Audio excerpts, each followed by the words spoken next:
हाँ जी, good afternoon. क्या पढ़ रहे थे हम? नागौर दरबार। किसने लगाया था नागौर दरबार? कब लगाया था? घोषित उद्देश्य क्या था? फिर अकाल रात कार्यों में कौन सा तालाब बनाया गया? कौन कौन से राजाओं ने अधीनता स्वीकार की?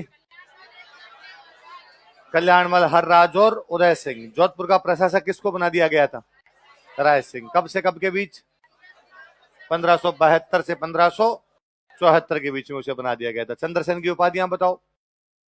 मारवाड़ का प्रताप, प्रताप का अग्रगामी, मारवाड़ का भूला बिसरा। कौन कहता मारवाड़ का प्रताप उसे? विश्वेश्वर नाथ रेऊ। चंद्रसेन की मृत्यु कहां हुई थी? सिंचियाई गांव में। कौन सी पहाड़ियों में? इससे पहले चंद्रसेन रामपुरा में किसको मार देता है? जलाल खान। किसको मार देता है? सिवाना के बाद कौन सी पहाड़ियों में रहा था वो? पीपलुंद और काणुजा। सिवाना का किले पे कौन कब्जा करता है? शाहबाज खान। कौन सा किला बेचना पड़ा था चंद्रसेन को? किसको बेचना पड़ा? हरराज। हरराज कहां का राजा है? जैसलमेर का राजा है। क्या चंद्रसेन नागौर दरबार में गया था? क्या उसने अकबर की अधीनता स्वीकार कर ली? क्यों नहीं की? अकबर का झुकाव किधर था? उधर। तो अकबर उस समय जब वो नागौर दरबार में गया तब उसकी राजधानी कहाँ थी? बहादुरादून। कहाँ पे थी? अच्छा, जब वो बहादुरादून गया था जोधपुर छोड़ के, तब जोधपुर पे हमला करने के लिए कौन आया था? हुसैन कुली बेग। कौन आया था? हुसैन कुली बेग। किसकी सहायता के लिए आया था? राम। चंद्रसेन राम को कौन से युद्ध में हराता है? नाडोल। और उदय सिंह को कौन से युद्ध में हराता है? लोहावट। कौन से युद्ध में? मालदेव की उपाधियां बताओ। हिंदू बादशाह और असमत वाला रानी स्वरूप देने कौन सा तालाब बनवाया? जिसको और क्या कहते हैं? बहुचीरो तालाब। मालदेव ने कहां का प्रकोटा बनवाया? कौन कौन से किले बनवाए? मेड़ता, रिया, सोजत और आसानंद जी की किताबों के नाम बताओ। उमादेव भटीणीरा, कवित, बागा भारमलीरा, दुआ, गोगाजीरी। और इन्होंने कौन से युद्ध में भाग लिया था? एक कौन से कवि लोक देवता के रूप में भी जाने जाते हैं? ईसरदास जी किताबों के नाम बताओ। आला जालारी, कुंडलियां, उसी का नाम सूर सतसई, देवियान और हरिदास। और ईसरदास जी पश्चिमी राजस्थान की क्या है? लोग। रूठी रानी के नाम से कौन विख्यात हुई? उमादेवी किसकी बेटी थी? किसकी रानी थी? कौन सी दासी के कारण अजमेर के कौन से किले में रही और बाद में कहां चली गई? कहां चली गई थी? गिरी सुमेल का युद्ध कब हुआ था? शेरशाह सूरी के साथ कौन कौन है? और मालदेव के सेनापति कौन कौन है? जेता और कुंपा। शेरशाह किसकी सहायता से जीता? और जीतने के बाद उसने क्या कहा? जोधपुर का किला किसको सौंपा उसने? मालदेव कहां चला जाता है? सिवाना। सिवाना को मारवाड़ के राठौड़ों की शरण स्थली कहा जाता है। अच्छा, मालदेव ने बीकानेर वालों से कौन से युद्ध में बीकानेर छीना था? पाहेबा। कौन से युद्ध में? पाहेबा या साहेबा। कौन से राजा को मार दिया था उसने? जैत से। और किसको सौंप के आया था बीकानेर? कुंपा राठौड़। कौन सा एक मुगल बादशाह मालदेव से सहायता मांगता है? किसके खिलाफ? कौन सी जगह से? कितने दूत? कौन कौन? मालदेव ने क्या क्या देने का वादा किया? बीकानेर और सैनिक से। लेकिन किसके कहने पर विश्वास नहीं करता हो? मुल्ला सुर्ख। अमरकोट में कौन से राजा के पास शरण लेता है? वीरसाल। कौन से हाथी को लेकर वीरमदेव से लड़ा था? वीरमदेव कहां का राजा था? कहां का राजा था? मेड़। कितने युद्ध और कितने परगने जीते थे? पिताजी का नाम क्या था? मम्मी का नाम क्या था? पद्मा कुमार। जब वो युवराज था तब कौन से युद्ध के अंदर गया था? खानवा। खानवा युद्ध कब हुआ था? 1527। किस किस के बीच में? बाबर और मारवाड़ की सेना लेके कौन गया था? बीकानेर की कौन? मेड़ता की। मेवात से इब्राहिम लोदी का छोटा भाई कौन सा? महमूद। कौन कौन से जाके बाबर से मिल गए थे? रायसीन का सलहदी तंवर और नागौर के खानजादे मुस्लिम जोधे उधर जाके मिल गए थे। मारवाड़ का पहला प्रतापी राजा कौन था ओझा जी के अनुसार? राव जोधा। दिल्ली के कौन से सुल्तान को रहता है? उसकी रानी चांद कंवर ने। किसकी रानी थी चांद कंवर? टंडा की। किसकी रानी थी? जोधा की हाड़ी रानी जसमा दे ने। रानी सर तालाब। जोधा ने कौन सा मंदिर बनवाया? चामुंडा, चामुंडा। कौन सी माता जी से नींव लगवाई थी? कौन से किले की? जोधपुर कब बसाया गया था? कब? 1459 में बसाया गया था। मंडोर राजधानी कौन बनाता है? राव चुंडा। किससे मिला था उसे? किंदा प्रतिहारों से। कैसे मिला था? किसके खिलाफ लड़ता हुआ मारा गया था? मुगल के भाटियों। किसको राजा बना के गया था? कान्हा। किसको नहीं बना के गया? रणमल किसकी सहायता से बना? मेवाड़ वालों की सहायता। कौन से एक राजा जो है वो लोक देवता भी है? मलिनाथ जी की राजधानी। उन्होंने फिरोज तुगलक के कौन से सेनापति की सेना को हराया था? निजामुद्दीन की कितनी टुकड़ियां? गिंदोड़ी के गीत कब गाए जाते हैं? उनके कारण बाड़मेर क्षेत्र क्या कहलाता है? मारलानी। राठौड़ों की कुल देवी कौन सी है? मंदिर कहां पर है? मूर्ति कौन लाया था? कहां से लाया था? राठौड़ों का मारवाड़ में संस्थापक कौन था? कहां से आया था वो? किसकी सहायता के लिए? राजधानी? छतरी उसकी? कन्नौज के कौन से राजाओं के वंशज? गहड़वाल। और दक्षिण भारत के क्षेत्रफल के आधार पर सबसे छोटी रियासत, सबसे बड़ी रियासत, सबसे नई रियासत? देखो,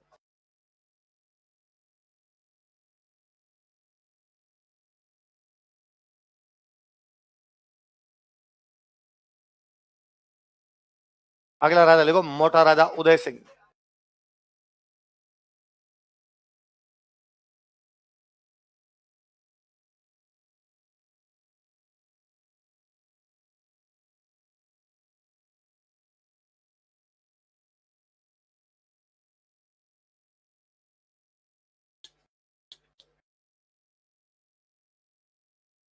हाँ बोलो, डाउट पूछो, खड़े होके पूछो डाउट।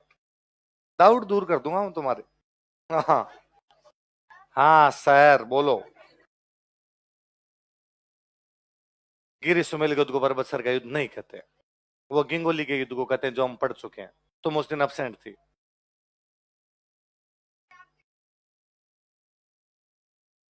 मत, वीडियो मत देखा कर, बैठ जा। ठीक है? क्यों देखती है वीडियो फालतू में? हाँ दोनों। मैंने इसका मतलब तूने क्लास में ध्यान नहीं, मैंने कहा बौद्ध था, जैन था, वैष्णव था। गोसुंडी वाला अभिलेख कहता है, बड़ली वाला अभिलेख कहता है जैन रहते थे, वहां से बौद्धों के अवशेष मिले हैं, और गोसुंडी वाला अभिलेख कहता है वैष्णव है। तो सब कुछ है। तू गलत लिख गया, गलत लिख। तू आया ही नहीं था, फिर सवाल पूछने का अधिकार नहीं है। बेच बाद में ज्वाइन किया तो और बड़ी गलती है।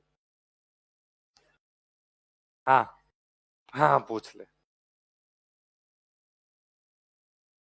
नहीं की थी, नहीं। वो उधर से शेरशाह सूरी से जब यहाँ गिरी सुमेल जीत गया था, उसके बाद उधर गया था चित्तौड़ की तरफ, पर इनके बीच बीच में संधि हो गई थी, न तो उसने आक्रमण किया, न वो इधर आए थे कोई आगे। अल्लट ने प्रशासनिक व्यवस्था चालू की। तुम प्रशासनिक सेवा की तैयारी कर रहे हो?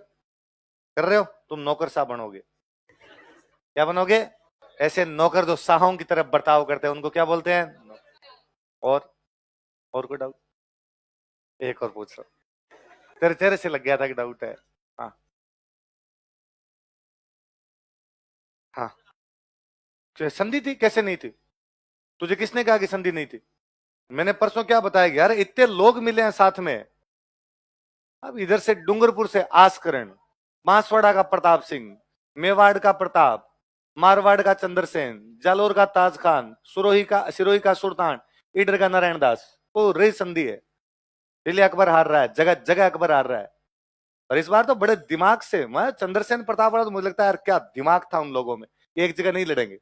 लड़े थे खानवा में एक साथ, एक साथ लड़ेंगे, एक साथ हार जाएंगे। अलग अलग लड़ो, जगह जगह जाके लड़ो।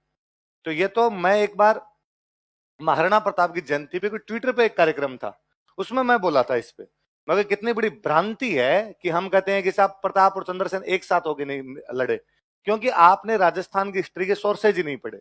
वरना राजस्थान की हिस्ट्री के सोर्सेज पढ़े हैं मैंने, और वो कहते हैं कि दुहड़ राठौड़ों की ख्यात कहती है कि जैसलमेर के राजा हर्राज का जब निधन हो गया तो चंद्रसेन और प्रताप दोनों एक साथ बैठने के लिए गए। चंद्रसेन और प्रताप दोनों एक साथ।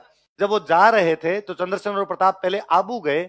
आबू में देवल रहते थे, देवल राजपूत रहते थे। वो देवल राजपूत महाराणा प्रताप और चंद्रसेन की सहायता कर रहे थे, इसलिए उन देवल राजपूतों को राणा की उपाधि दी गई। क्या उपाधि गई? वहां से चंद्रसेन और प्रताप दोनों नागणची माता के दर्शन करने के लिए नागाना आए। यहां से दोनों जैसलमेर गए, हर राज के शोक प्रकट किया। उसके बाद चंद्रसेन वापस आ गए। महाराणा प्रताप ने मुगलों से सिंध लूटा, सिंध की तरफ गए और सिंध में लूटपाट करके। कहां है अपनी किताबों में? हम अमेरिका नहीं गए इसका मतलब ये थोड़ी अमेरिका नहीं है। हमारी हिस्ट्री को इतना गलत तरीके से दर्शाया गया जिसकी हद नहीं। 4 अबुल फजल की किताबें पढ़ी और आपने हिस्ट्री लिख दी। अबुल फजल महाराणा प्रताप के बारे में कैसे सही लिखेगा? अबुल फजल तो अकबर के बारे में सही बताएगा, उसका दरबारी इतिहासकार है, बिठा के लिखवा रहा है। मैं आपसे किताब लिखवाऊं तो मैं मेरे खिलाफ एक बात कैसे लिखने दूं? ये तो आप थर्ड सोर्स चेक करते, फोर्थ सोर्स चेक करते कि और सोर्स इसके बारे में क्या क्या बता रहे हैं। तो मैं वो किसी एक कार्यक्रम के अंदर बोला, थोड़े दिन बाद भास्कर वालों ने छापा, मेरे नाम से नहीं, उन तो अपने हिसाब से छापा, पर मैं फिर भी राजी था कि यार कम से कम बात फैली तो सही। हम बोल तो रहे इस बात को कि साहब झूठ बोलते हो तुम कि चंद्रसेन और प्रताप एक नहीं थे।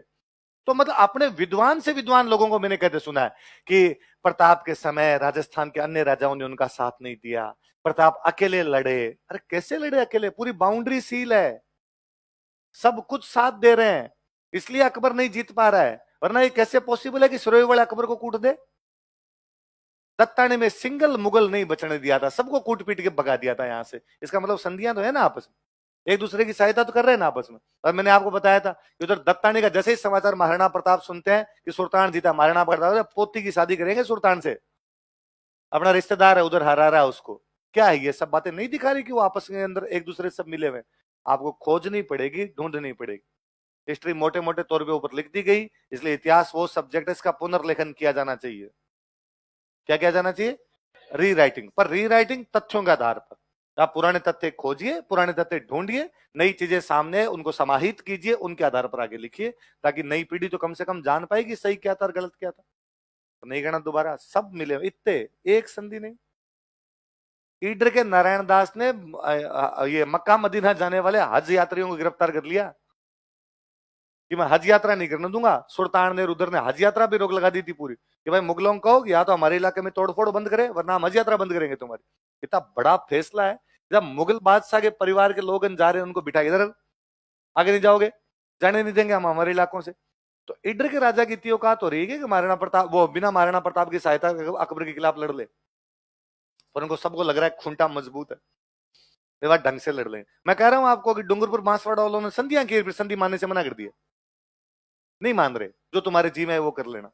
तो उनको पता था कि लड़े, अब मान लो उस टाइम वो संधि नहीं करते, लड़ते तो डूंगरपुर पे कब्जा कर लेता अकबर। तो वो बड़ी सेना लेके आया था। समय को पहचानिए, 2 कदम पीछे हटिए, वापस 4 कदम लंबी छलांग मारेंगे। तो महाराणा प्रताप को तो मैं हमेशा ही कहता हूं कि महाराणा प्रताप के सब बारे में सबसे बड़ा गलत तो हमने ये किया कि महाराणा प्रताप केवल योद्धा बना दिया।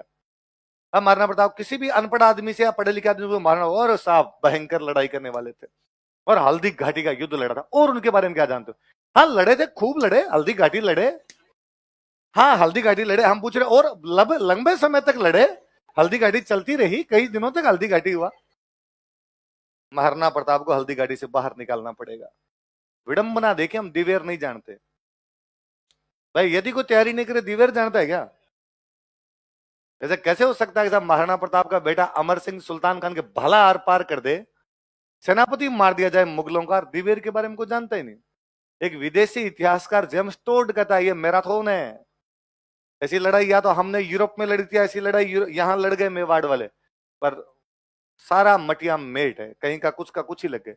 तो मुझे चंद्रसेन पे दया आती है हमेशा। क्या चंद्रसेन के बारे में हमारे पास बातें 10 है, 10 लाइनों में चंद्रसेन खत्म हो गया। पूरी जिंदगी लड़ा है यार वो, उसके बारे में आपसे रेफरेंस ही नहीं ढूंढे जा रहे। पर उसके लिए आपको राजस्थान की किताबें पढ़नी पड़े। राजस्थान की किताब राजस्थानी में, किस में है? उस भाषा को कोई न तो पढ़ने वाला है, न सरकार शुद्ध ले। तो जब आपका राज्य ही शुद्ध नहीं ले, आपकी सरकार ही शुद्ध नहीं ले, तो उन किताबों में लिखी हुई बातें भी आपके सामने आएगी, तो मिटमुटा जाएगी। किताबें आदि तो जलजुला गई होगी, आदि इधर उधर बिखर गई होगी, आधे रेफरेंस तो चले गए, थोड़े बहुत रेफरेंस पढ़े वो थोड़े सालों के अंदर और चले जाएंगे। तो बाद में और केंद्र सरकार का इनका तो क्या रवैया रहा होगा कि 1996 में आईएएस में क्वेश्चन था कि महाराणा प्रताप भारत के सबसे बड़े गद्दार थे। महाराणा प्रताप भारत का सबसे बड़ा गद्दार था, क्योंकि अकबर जब भारत को एक करना चाहता था, महाराणा प्रताप रोड़ा बना हुआ था। कथन के पक्ष में मूल्यांकन कीजिए, तो मूल्यांकन करेगा तो नंबर मिलेंगे, नहीं करेगा तो नहीं मिलेंगे। क्या करो आप, 96 यूपीसी का सवाल, ये तो ऊपर वाले कम्युनिस्ट इतिहासकारों का रहा। तो मैं ऐसा ही मुझे लगता है कि अपना इतिहास रोमिला थापर जैसी महिलाओं ने लिखा है। रोमिला थापर भारत के बड़े इतिहासकारों के अंदर माने जाते हैं। एंशियंट और मिडिवल दोनों लिखा है रोमिला थापर ने। रोमिला थापर मैम से पूछा जाए कि मैम संस्कृत आती है आपको, ना। फारसी आती है कि नहीं, तो कैसे लिख दिया? प्राचीन भारत का इतिहास लिखने के लिए आपको संस्कृत आनी चाहिए, क्योंकि वेद पुराण और पढ़ोगे तो प्राचीन भारत पढ़ोगे। और यदि आपको मध्यकाल लिखना तो आपको फारसी आनी चाहिए, क्योंकि मुसलमान इतिहासकार जीते थे वो सारे किस में लिखे गए? फारसी। तो आपको दोनों आती नहीं, तो आपने इतिहास कैसे लिखा? तो उन्होंने कहा भाई इन किताबों का ट्रांसलेशन हुआ अंग्रेजी में, मैंने अंग्रेजी पढ़ी और अंग्रेजी पढ़ के लिख दिया। सही बात है, पर ट्रांसलेशन में कितनी गलतियां होती है।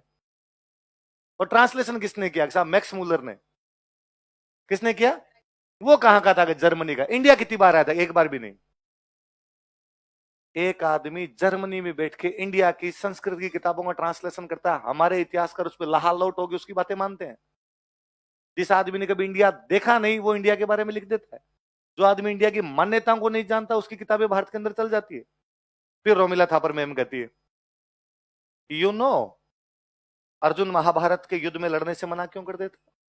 भगवान कृष्ण उसे कहते हैं कि अर्जुन लड़ो, और अर्जुन कहता है कि नहीं भगवान कृष्ण मेरे से नहीं लड़ा जाएगा। जानते हो तुम क्यों? आगे जो बैठा होता है सवाल पूछने वाला होता है, नहीं मैम आप ही बताओगे, सबसे बड़े तो आप ही हो, आप बताओ क्यों नहीं लड़ रहा था? क्योंकि अर्जुन उस समय यह सोच रहा था कि जब कलिंग के युद्ध के बाद अशोक ने लड़ाई बंद कर दी,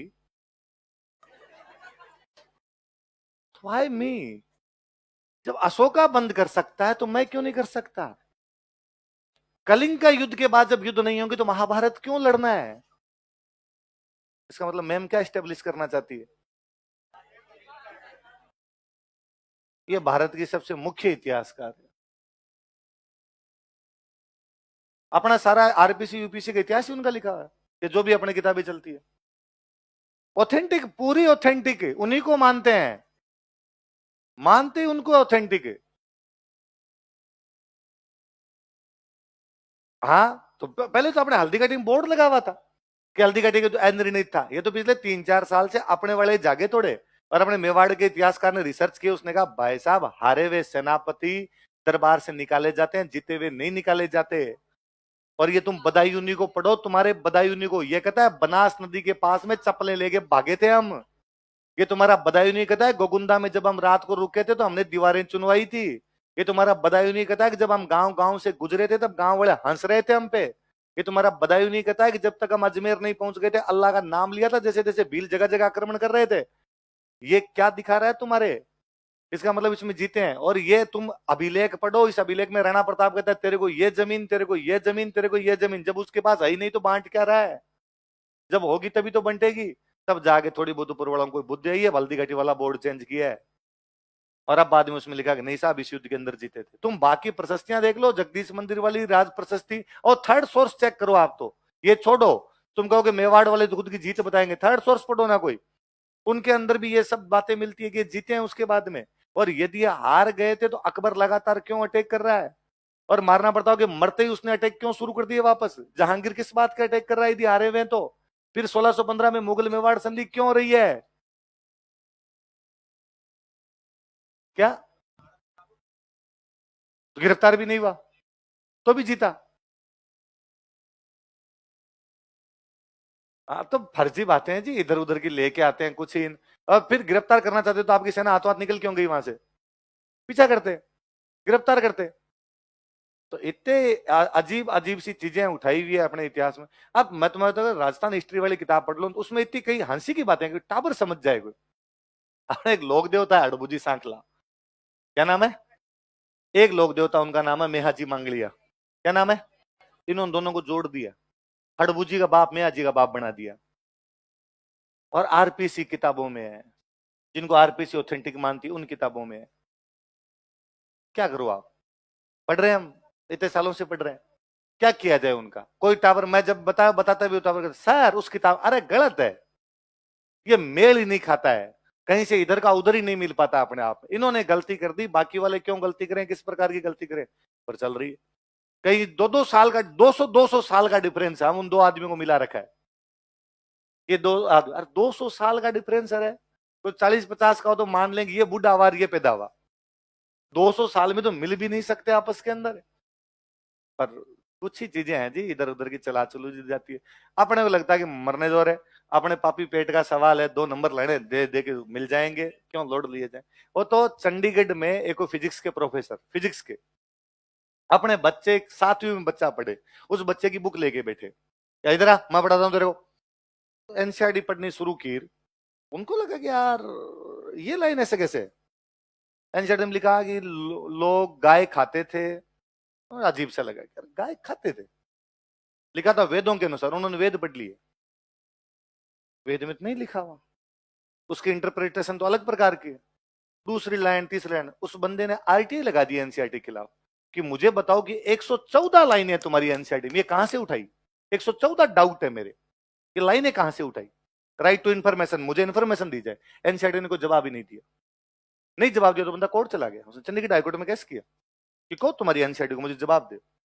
कोर्ट ने बुलाया एनसीईआरटी को कि जवाब दे। एनसीईआरटी का रिटर्न जवाब है कि हमारे पास कोई रेफरेंस नहीं, यूं ही लिख दी, कहीं नहीं लिखा हुआ ऐसा। ये भारत का इतिहास है। इसलिए इतनी चीजें दबी है, इतनी चीजें दबी हुई जिसकी कोई हद नहीं। मोटी मोटी उभरी हुई चीजें हैं, मोटी मोटी चीजें अपने को आती है, मोटी मोटी पढ़ लेते हैं, नौकरियां लग जाती है। आदमी अपने पूरी जिंदगी में लुगाई टाबरों को संभालता संभालता मर जाता है। वो लगता है प्रताप चंद्र सिंह तो मर मुरा गए, मैं तो पढ़ूं यार, मेरा पेट कम से कम लिखवा गया।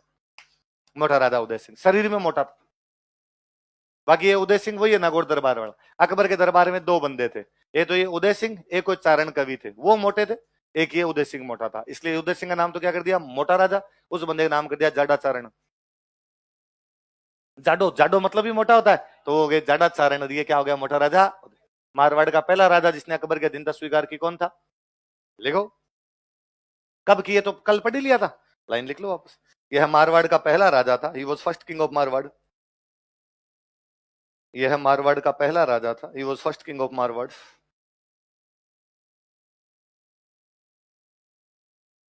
जिसने अकबर की अधीनता स्वीकार की थी, who accepted supremacy of Akbar. जिसने अकबर की अधीनता स्वीकार की थी, who accepted supremacy of Akbar.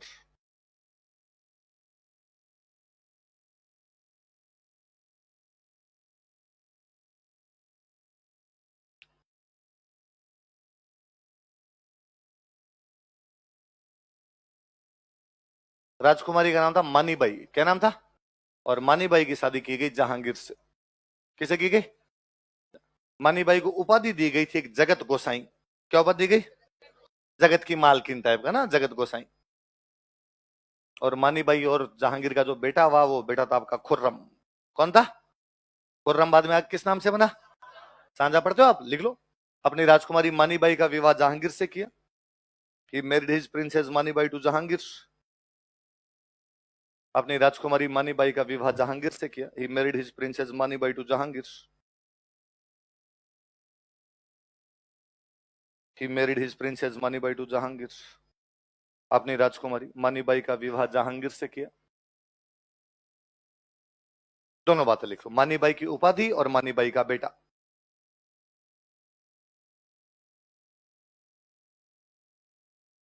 मानीबाई की उपाधि, टाइटल ऑफ मानीबाई, मानीबाई का बेटा, सन ऑफ मानीबाई।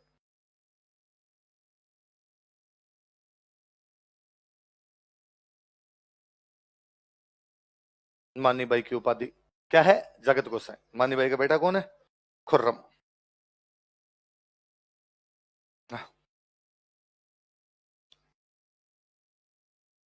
हम्म, हम्म, क्या पता है, मैंने कहीं एग्जैक्टली पढ़ा नहीं कुछ। यहां से मुगल सेना भाग भूग गई थी, तो लिखो मानीबाई, क्यों तुमने कहीं पढ़ा कुछ ऐसा क्वेश्चन था, मुझे लाके दिखाना क्या था एग्जैक्टली, फिर मैं वो लाइन देख के पता लगा लेंगे। क्या लिखा हुआ, मानीबाई की उपाधि जगत गोसाई, और मानीबाई का बेटा कौन है, खुर्रम। और सुनो देखो, ये जो उदय सिंह था, इस उदय सिंह एक छोटा भाई था, उस भाई का नाम था रायमल। क्या नाम था, रायमल को दिया गया था सिवाना। क्या दिया गया? एक भाई राजा बनता, बाकी भाइयों को ठिकाने मिलते, तो कौन सा ठिकाना मिल गया? सिव। रायमल के बाद में रायमल का बेटा सिवाना का सामंत बन गया, उसका नाम था कल्याण सिंह। क्या नाम था? कहां का सामंत बना? किसका बेटा है? किसका बेटा है? रायमल किसका भाई है? मोटा राजा उदय सिंह, चंद्रसेन, ये सब भाई है आपस के अंदर। कल्याण सिंह का नाम हो गया कल्ला। क्या नाम हो गया? रायमल का भाई है इसलिए नाम हो गया रायमलोत। सॉरी, रायमल का बेटा इसलिए नाम क्या हो गया? तो कल्याण सिंह का नाम क्या पड़ गया? कल्ला। कल्ला रायमलोत नाम क्यों पड़ा? कल्ला मतलब कल्याण सिंह, रायमलोत मतलब किसका बेटा है? बिना राजा चेंज किए हेडिंग डालो, कल्ला रायमलोत, हम पढ़ते हैं इसके बारे में।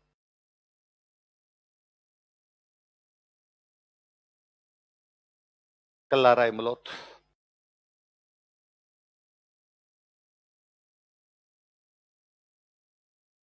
लिखो, यह सिवाना का सामंत था। He was federal Lord of Siwana. यह सिवाना का सामंत था। He was federal Lord of Siwana.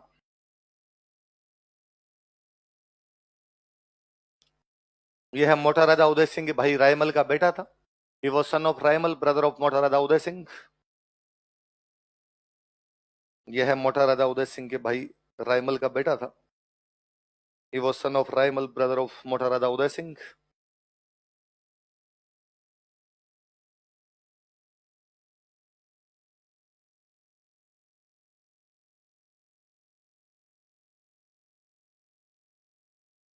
मोटा राजा उदय सिंह के भाई रायमल का बेटा। अब मोटा राजा उदय सिंह ने अकबर की अधीनता स्वीकार कर रखी है। मोटा राजा उदय सिंह ने कर रखी, तो उसके सामंत उसके साथ ही रहेंगे। सामंत वगैरह तो राजा के अंडर में रहेंगे। तो एक दिन अकबर का दरबार लगा हुआ, और अकबर के दरबार में बूंदी का एक राजा बैठा हुआ है, सुरजन। कौन राजा? पढ़ा था 1569 में बूंदी वाला सुरजन अधीनता स्वीकार कर लेता। और अकबर ने दरबार में सुरजन को कहा, यार सुरजन जी, हमने सुना यार तुम्हारी राजकुमारी शादी योग्य है। सुरजन ने कहा, हाँ साहब एकदम सही सुना है, राजकुमारी की शादी करनी। तो कहा, तुम्हारी राजकुमारी की शादी जहांगीर से कर दो। किसे कर दो? तुम्हारी राजकुमारी है, मेरा राजकुमार है, तुम्हारी राजकुमारी की शादी मेरे राजकुमार किससे कर दो? जहां। सुरजन जहांगीर से सगाई करना नहीं चाहता है, शादी करना नहीं चाहता।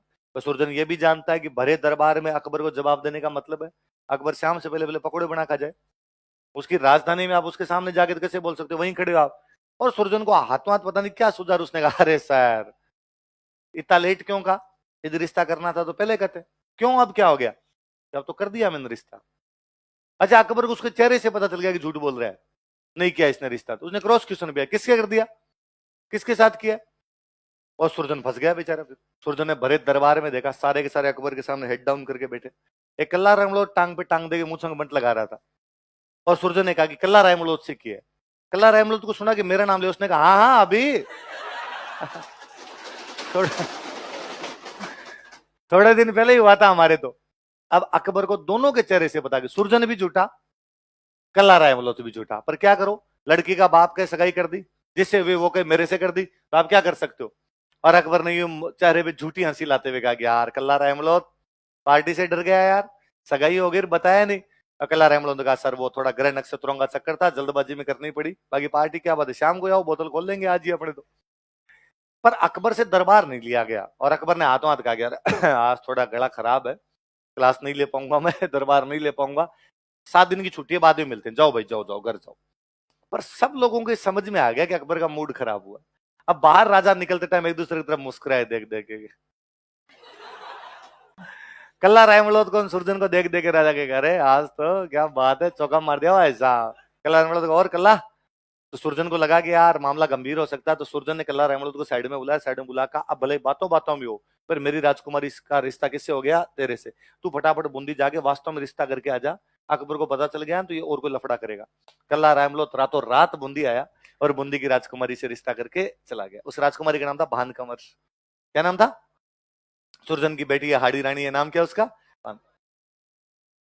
अब वापस 7 दिन बाद वापस दरबार बैठा, लेकिन अकबर को कल्ला रायमलोट आंखों देखा नहीं सुआए, और अकबर को लगा इसके चक्कर में मेरा पूरा प्लान कैंसिल हुआ। और अकबर ने अपने मंत्री मंत्री कहा ट्रांसफर करो इसका, और कल्ला रायमलोट का ट्रांसफर कर दिया लाहौर। क्या कर दिया? लाहौर में पहले से गवर्नर था, इसको डिप्टी गवर्नर बना के भेज दिया, मतलब मुख्यमंत्री का उप मुख्यमंत्री बना के भेज दिया। अब ये वहां पे कल्ला रायमलोट लाहौर बैठा है। एक दिन इसकी कोई लड़ाई होगी उस गवर्नर के साथ, ये गवर्नर को मार देता है। अच्छा, आपको अकबर ने कहीं पर अपॉइंट किया, आप अपने सीनियर को मार देते हो, ये तो आज्ञा का उल्लंघन है। और राजा के आगे के उल्लंघन का मतलब होता था मृत्युदंड। तो कल्ला रहमलोत जानता था कि यार अकबर पकड़ के सजा देगा, तो कल्ला रहमलोत वहां से आ गया सिवाना, चुपचाप सिवाना आ गया। पर अकबर ने कोई एक्शन ही नहीं लिया, चुपचाप अकबर। उल्टा अकबर ने 5-7 महीनों बाद कल्ला रहमलोत के पास मैसेज भेजा कि कल्ला जी मेरे से आगे मिलो आगरा में। कल्ला रहमलोत मिलने के लिए गया, अकबर ने कोई बात ही नहीं की लाहौर वाली, तूने क्यों मारा क्यों नहीं मारा।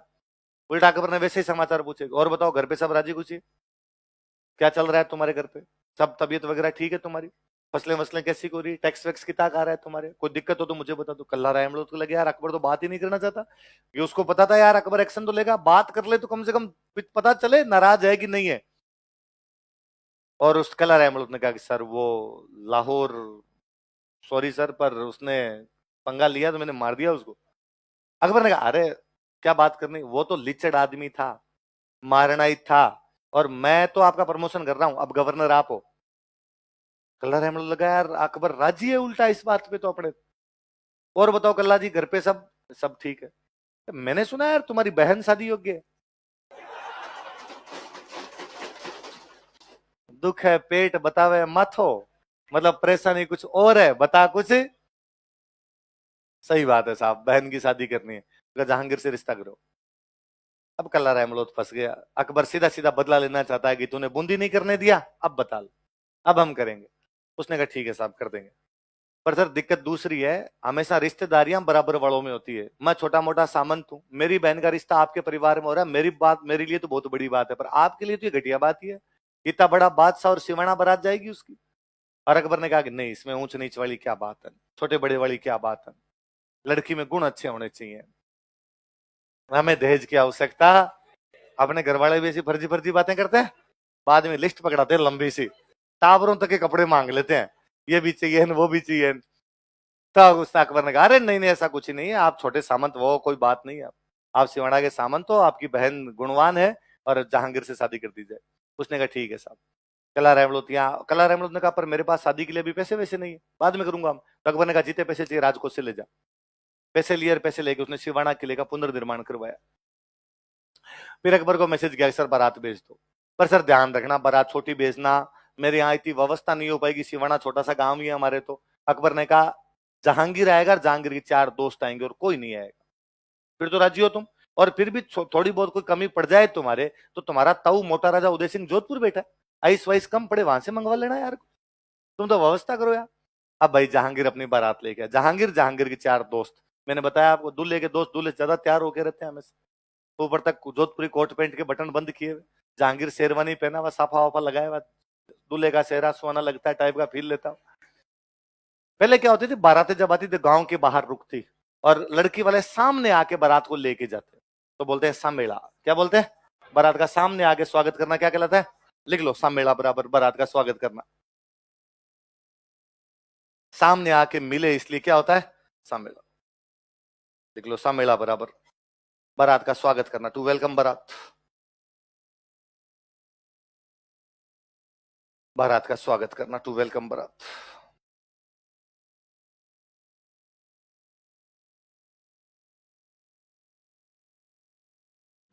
सामेला मतलब क्या होता है? बॉक्स में बंद कर दो। तो जहांगीर वहां सीमा पे आके बैठ गया, और उधर से कल्ला रहमलोत अपने 50 एक आदमी लेके आया। आते उन्होंने पहले जहांगीर के गले में जूतों की माला पहनाई, फिर कूटा जहांगीर को। जहांगीर के चारों दोस्तों को बनाया मुर्गा, भाग यहाँ से, कह देना तेरे बाप को ब्याह नहीं किया हमने। जहांगीर बेचारा भागा, पहला एसटीडी पीसीओ मिला, उसी से फोन किया कि डैडी किधर भेज दिया। अरे के कल्ला रहमलोत की बहन से शादी करने, अरे के कूटा उसने, मेरे दोस्तों के कपड़े फाड़ दिए, बेचारे जिंदाबाद होके भाग रहे हैं वहां से, नागे कर रखे हैं उनको तो उसने। अकबर को बड़ा गुस्सा आया, आप बादशाह के शहजादे की इस प्रकार से बेइज्जती। और अकबर ने मोटा राजा उदय सिंह को मैसेज किया कि साम दाम दंड भेद येन केन प्रकार कल्ला रहमलोत की लाश चाहिए।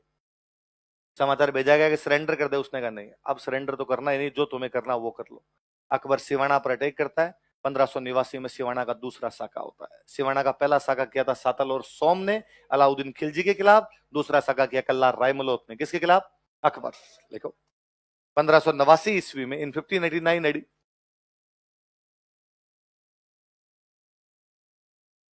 1589 ईस्वी में, इन 1589 एडी, अकबर ने सिवाना पर आक्रमण किया।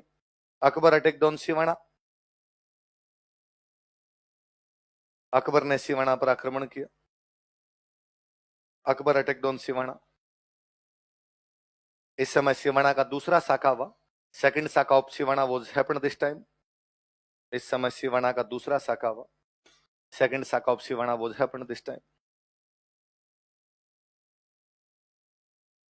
इस समय सिवाना का दूसरा शाखा हुआ। Second shakha of Siwana was happened this time. शाखे में क्या क्या दो बातें होती है? एक होता है केसरिया, एक होता है जौहर। जौहर कौन करता है? महिलाएं। केसरिया कौन करते हैं? पुरुष। तो अब कल्ला रायमलोत की तो शादी नहीं हुई थी, तब तक सगाई सगाई हुई थी। तो बहान कंवर बूंदी से मैसेज करती है कल्ला रायमलोत को कि मैंने सुना है तुम साके की तैयारी कर रहे हो। तो उसने कहा हाँ साहब सही बात है, साके की तैयारी कर रहे हैं। तो तुम्हारे साके में जौहर कौन करेगा? तो कल्ला रायमलोत ने कहा भाई परिवार में खूब सारी महिलाएं हैं, किसी के नेतृत्व में कर लिया जाएगा। उसने किसी क्यों, मैं तुम्हारी रानी हूं, मेरे नेतृत्व में होना चाहिए। तो भाई मेरे साथ तुम्हारी शादी नहीं हुई अभी तक। तो उसने कहा सगाई अपने आप में आधा विवाह है।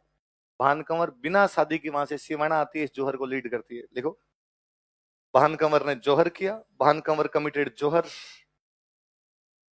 भान कंवर ने जौहर किया, भान कंवर कमिटेड जौहर। कल्ला रायमलोत के नेतृत्व में केसरिया किया गया। Kesariya took place under leadership of Kalla Raimalot. Kalla Raimalot के नेतृत्व में केसरिया किया गया। Kesariya took place under leadership of Kalla Raimalot. Kalla Raimalot के नेतृत्व में केसरिया किया गया। Kesariya took place under leadership of Kalla Raimalot. किसके नेतृत्व में केसरिया किया गया? कल्ला कल्ला रायमलोत के नेतृत्व में क्या किया गया? केसरिया किया गया। अकबर कब्जा कर लेता है। कहते हैं इस साके से थोड़े दिन पहले बीकानेर में एक पढ़ रहे हैं हम, ये राय सिंह। राय सिंह का छोटा भाई है, उसका नाम है पृथ्वीराज राठौड़। क्या नाम है? कल्याणमल के दो बेटे हैं। कल्याणमल के एक बेटे का नाम तो क्या है? राय सिंह। एक बेटे का नाम क्या है? पृथ्वीराज राठौड़। तो अकबर के नागौर दरबार में जब कल्याणमल आया था तो ये दोनों भाई भाई साथ में आए थे, राय सिंह और पृथ्वीराज राठौड़। पृथ्वीराज राठौड़ बहुत अच्छा राइटर था, तो अकबर अपने साथ ही ले गया इसको, यार तू मेरे साथ ही रहे। तो पृथ्वीराज राठौड़ उधर अकबर के दरबार में रहता था, किताबें विताबें लिखने का काम किया करता था। आगे हम पढ़ेंगे भगवान कृष्ण भी बहुत अच्छी किताब लिखी थी, वेली कृष्ण रुक्मणी। कौन सी किताब? तो ये पृथ्वीराज राठौड़ इस साके से थोड़े दिन पहले कल्ला रायमलोत से मिला। अच्छा कल्ला रायमलोत है तो मारवाड़ का राठौड़ ही, ये पृथ्वीराज राठौड़ तो आपस में काका भतीजा लगते थे। तो पृथ्वीराज राठौड़ ने कल्ला रायमलोत कहा कि भतीज क्यों चला चला के पंगे लेता है रे? पहले तो वहां पे सुरजन वाली बेटी से सगाई की तूने, हाँ भरी, झूठी हाँ भरी। फिर तू लाहौर गया, वहां गवर्नर को मार देता है। फिर जहांगीर की बारात को बुला के जहांगीर को नागा करके भगाता है। यार यहाँ से ये कोई तरीका है? वो अकबर खार खाया बेटा, मरेगा तुम्हें अब। कला रहमलोत ने कहा अंकल मैंने तो खुद ने कफन बांध रखा है, अब मरना ही है। पर अंकल आप एक मेरा काम कर सकते हो क्या? आप कवि हो क्या? बता क्या आप मेरे मरसिए लिख दो। क्या लिख दो? क्या लिख दो? किसी के मरने के बाद उस पर जो दोहे लिखे जाते हैं उन दोहों को क्या बोलते हैं? मृत्यु के बाद जो दोहे होंगे उनको क्या बोलेंगे? मर। तो अपने यहाँ कोई शहीद वगैरह होते हैं ना, उन शहीदों की वीरता पे जो दोहे लिखे जाते हैं उनको क्या बोलते हैं? मान लो आज भी अपना कश्मीर में कोई शहीद हो जाए और अपने उस पर दोहे लिखते हैं तो वो दोहे क्या कहलाएंगे? मर। पृथ्वीराज राठौड़ ने कहा ठीक है लिख दूंगा, तू मर युद्ध में, मरेगा तो मैं लिख दूंगा। उसने कहा ना ना हाँ अभी लिखो। जिंदा पे कैसे लिखे जाते हैं? फिर तो जिंदा सी हो जाएंगे, फिर मरसिए कैसे होंगे? और वो तो कवि चेक करता है कि लड़ने वाला कैसे लड़ा था, कितने लोगों को मार के मरा था, कितनी देर तक लड़ाई की थी, घोड़े पे लड़ा, हाथी पे लड़ा, भाले से लड़ा, तलवार से लड़ा, कितनी देर तक सर कटने के बाद लड़ा। ये सब देख के बाद में लिखा जाता है। मुझे क्या पता तुम कैसे लड़ोगे, क्या पता बीच में भाग जाओ तुम। बोले अंकल चिंता ही मत करो, आप जैसे जैसे लिखोगे वैसे वैसे मैं लड़ाई कर लूंगा। कटिया पहला कोड स्यून गाथ सुने नहीं जाए, जिन बिद कवि जतावियो उन बिद कटी हो जाए। कटिया पहला कोड स्यून। कोड क्या होता है? कोड, कोड करना किस चीज का? चाव, चाव करना ना, राजी होना। कटिया पहला कोड स्यून, राजी होकर कटने से पहले। गाथ सुनी नहीं जाए, गाथा मतलब कहानी, गाथ सुनी निज, निज मतलब अपनी। कटने से पहले उसने अपनी कहानी बड़े राजी होकर सुनी, बड़े कोड से, बड़े चाव से सुनी। जिन बिद कवि जतावियो, जैसे जैसे कवि ने जताया था, उन बिद कटियो जाए, वैसे वैसे कट के मर गया था। कौन? उसके मरसिए किसने लिखे?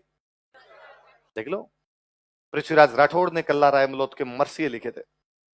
Prithviraj Rathore wrote elegies of Kalla Raimalot. Prithviraj Rathore ने कल्ला रायमलोत के मरसिए लिखे थे। Prithviraj Rathore wrote elegies of Kalla Raimalot. Kalla Raimalot के मरसिए लिखे थे। Wrote elegies of Kalla रायमलोत।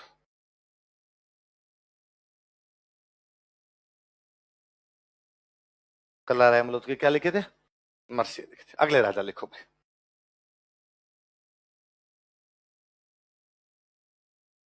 लिखो गत सिंह।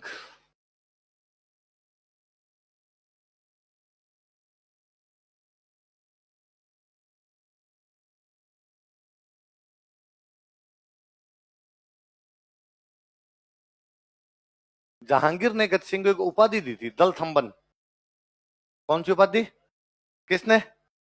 किसको? लिख लो। जहांगीर ने इसे दल थंबन की उपाधि दी थी। Jahangir gave him title of दल थंबन।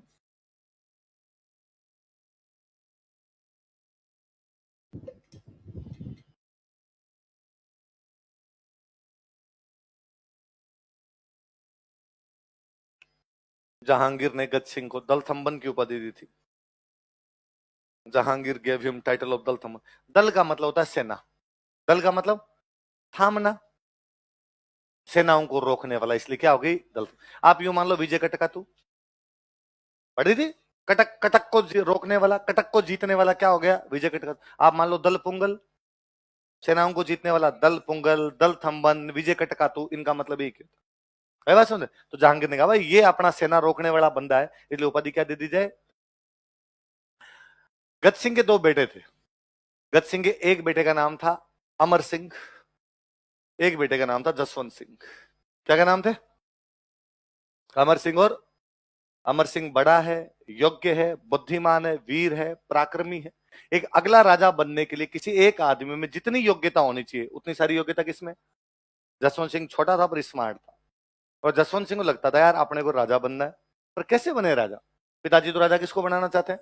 तो उसको लगा ऐसा कोई बंदा जिसकी बात पिताजी मान ले और वो मेरी सिफारिश कर दे तो मैं राजा बन सकता हूं। उसने नोटिस किया कि पिताजी किसकी बात मानते हैं। उसे पता चला कि पिताजी की गर्लफ्रेंड है अनारा बेगम। क्या नाम था? और पिताजी किसकी बातें मानते हैं सारी की सारी? अनारा बेगम। और एक दिन जसवंत सिंह सुबह सुबह ही अनारा बेगम के रूम के बाहर जाके खड़ा हो गया। अनारा बेगम उठ के आए आंखें मसलते हुए। आगे जसवंत सिंह उनके स्लीपर हाथ में लिया हुआ खड़ा था। और अनारा बेगम जिस और उनको, अरे अरे ये क्या कर रहे हो आप? जोधपुर के राजकुमार हो, मेरे चप्पलें हाथ में लेके कैसे खड़े हो? जसवंत सिंह कुछ ही नहीं बोला। उसने जाके चप्पलें पैरों में रखी, चरण स्पर्श की। क्या इसमें राजकुमार वाली क्या बात है? तो उन्होंने कहा मैं तुम्हारे पिता की दासी हूं। अरे मेरे लिए मम्मी समान हो, और मम्मी की चप्पलें हाथ में उठाना कोई भी गलती? मम्मी की स्लीपर तो उठाई जा सकती है। और बताओ, आपके गठिया का दर्द था मैंने सुना, ठीक है, बिस्का धीराज को बुला कर लाऊं आपके लिए? और कोई दवाई वगैरह की जरूरत हो तो बताना मुझे। अनारा बेगम बड़े इंप्रेस हुए, अरे छोटा सा बच्चा कितना ज्यादा अच्छी बातें करता है, कितना सिंसियर है, कितना संस्कारी है। अब जसवंत सिंह सुबह शाम एक आधी बार आता जाता, mummy good morning, good evening. Amar Singh पहली बात तो उधर आता ही नहीं था जिधर महिलाएं रहती थी। आता तो अनारा बेगम से बातचीत ही नहीं। तो अब अनारा बेगम को लगने लग गया कि योग्य ज्यादा कौन है। और एक दिन अनारा बेगम ने हम गत सिंह जी कहा कि गत सिंह जी आपको मेरी एक बात माननी पड़ेगी। गत सिंह जी ने कहा कौन सी टाली है आज तक, तेरी सारी बात मानता हूं। और उसने कहा गत सिंह जी मैं ये चाहती हूँ कि अगला राजा किसको बनाया जाए? जसवंत सिंह को। और गत सिंह ने कहा अरे नहीं नहीं नहीं, ये नहीं, तू ये फालतू की पंचायती मत किया कर, ये मैं देखूंगा राजा कौन बनेगा। अमर सिंह बड़ा बेटा है, योग्य है, बुद्धिमान है, पराक्रमी है, क्यों ना राजा बनाए उसको। और नहीं, ये नहीं चलेगी तेरी यहां पर, अगला राजा कौन बनेगा? अनारा बेगम ने कहा बस।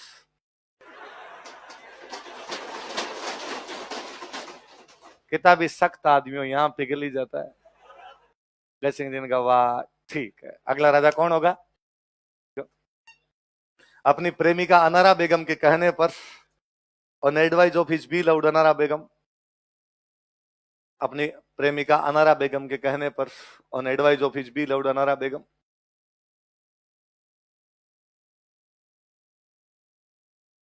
अनारा बेगम के कहने पर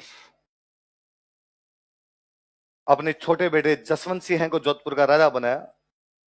अपने छोटे बेटे जसवंत सिंह को राजा बनाया, लिख लो, अपने छोटे बेटे जसवंत सिंह को राजा बनाया। ही कोरोनेटेड हिज यंगर सन जसवंत सिंह। अपने छोटे बेटे जसवंत सिंह को राजा बनाया। ही कोरोनेटेड हिज यंगर सन जसवंत सिंह।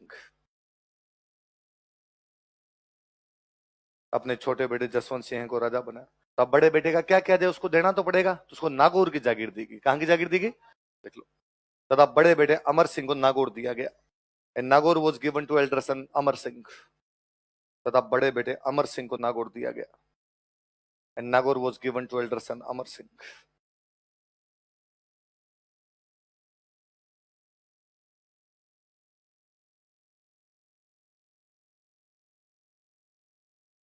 बड़े बेटे अमर सिंह को क्या दिया गया? बिना राजा चेंज के हेडिंग डालो, अमर सिंह राठौड़।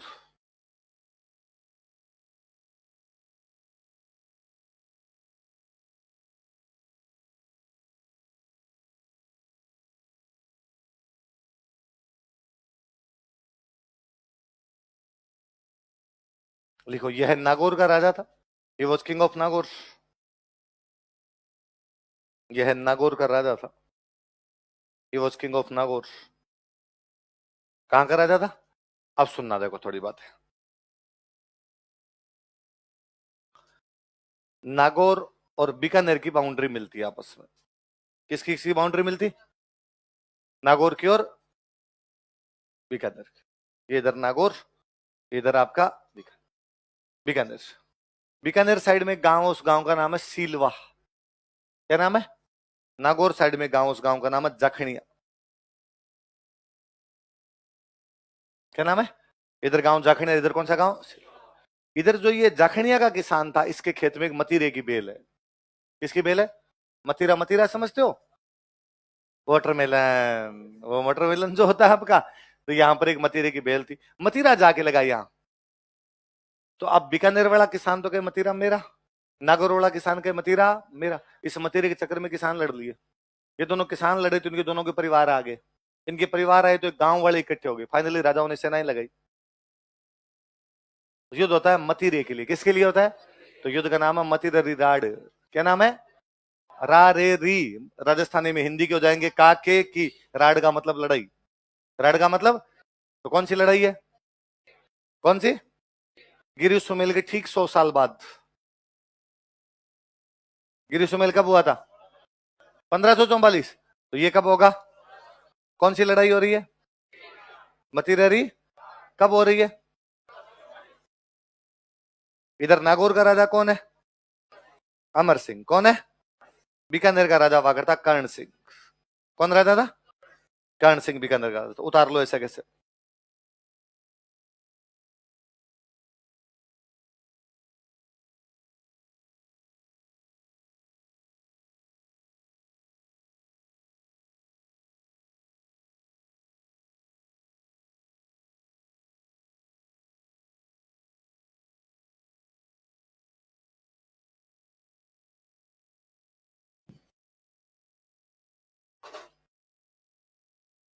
लिख लेना। इधर वाला जो गांव है, उस गांव, नागौर वाले गांव का नाम क्या था? जाखनिया।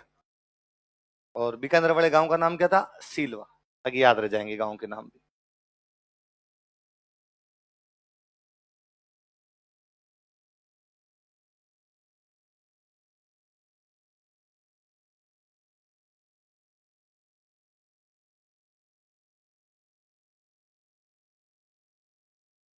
को पूछ ले कौन कौन सी गांव की सीमाओं पर युद्ध हुआ था? कौन कौन से गांव की? जाखनिया और सीलवा। नागौर का राजा कौन है? अमर सिंह। बीकानेर का राजा कर्ण सिंह। दोनों के बीच में किसको लेकर लड़ाई हो रही है? मतीरे को लेकर। इस लड़ाई का नाम क्या है? मतीरी राड। कब हुई? राड। राड का मतलब क्या होता है? लड़ाई। मतीरी राड अंग्रेजी में ही लिखना अपने, mathri rod. Battle of watermelon मत कर लेना, मतीरी राड लिख लिया। लड़ाई में बीकानेर वाले जीतते हैं। लिखो, इस युद्ध में कर्ण सिंह की जीत हुई। कर्ण सिंह वॉन दिस बैटल। लड़ाई तो क्या हुई जी? हुआ होगा शुरुआत में जो छोटा मोटा युद्ध हुआ, तो बीकानेर वाले जीते और बाद में बंद कर लिया होगा। इस युद्ध मथुरा फूट गया होगा इतने। इस युद्ध बीकानेर की जीत हुई। Bikaner von this battle. एक राइटर वे काशी छंगानी।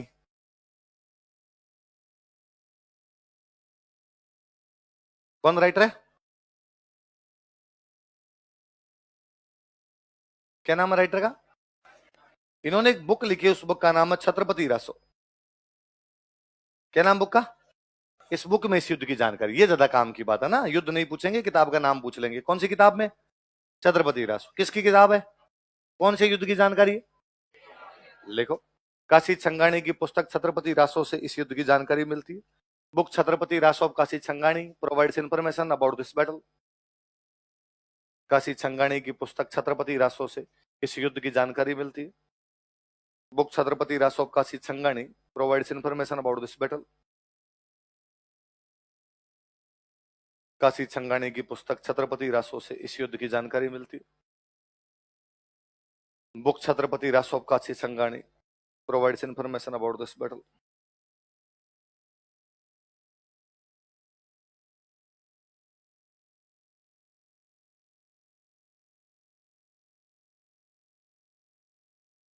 काशी छंगानी की पुस्तक छत्रपति रासो से इस युद्ध की जानकारी मिलती। कौन से युद्ध की? मथिरे। अब देखो एक बात सुनो, ये नॉर्मली हम जब ये बात करते हैं कि भाई मथिरे के लिए लड़ लिए, किसको लेके लड़ लिए, तो बड़ा ही अजीब सा लगता है कि अरे और कोई काम ही नहीं था क्या, मथिरे के लिए लड़ लिए। पर वास्तव में ना ये लड़ाई कोई मथिरे की नहीं है, ये लड़ाई सेल्फ रेस्पेक्ट की है।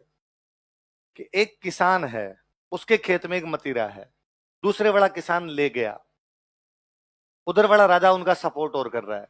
ये तो कल को ये भी हो सकता है कि फिर इधर वाला किसान इस किसान की खेत पे कब्जा कर लेगा। आज मतीरा लेके गए हो, कल किस पे कब्जा करोगे? फिर तो कल को आप लुगाई टापर ले जाओगे उठा के। अब ये किसान इस राजा को टैक्स देता है, तो इस किसान को लगता है कि मेरी इज्जत राजा की इज्जत, मेरी बेइज्जती राजा की। और यदि मैं राजा को टैक्स देता हूं तो भी राजा मेरी रक्षा करे, मेरे साथ में खड़ा रहे। राजा भी वास्तव में यही बताना चाहता है कि नहीं भाई, यदि मेरा किसान है, मेरे को टैक्स देता है, तो इसकी रक्षा के लिए मैं खड़ा रहूंगा, किसी भी घटना में मैं इसके साथ में खड़ा हूं। और जब कोई राजा ऐसे आके खड़ा होता था, इसीलिए जनता टैक्स देती। यदि आप रक्षा ही नहीं कर पाओगे, बाद में टैक्स किस बात का है?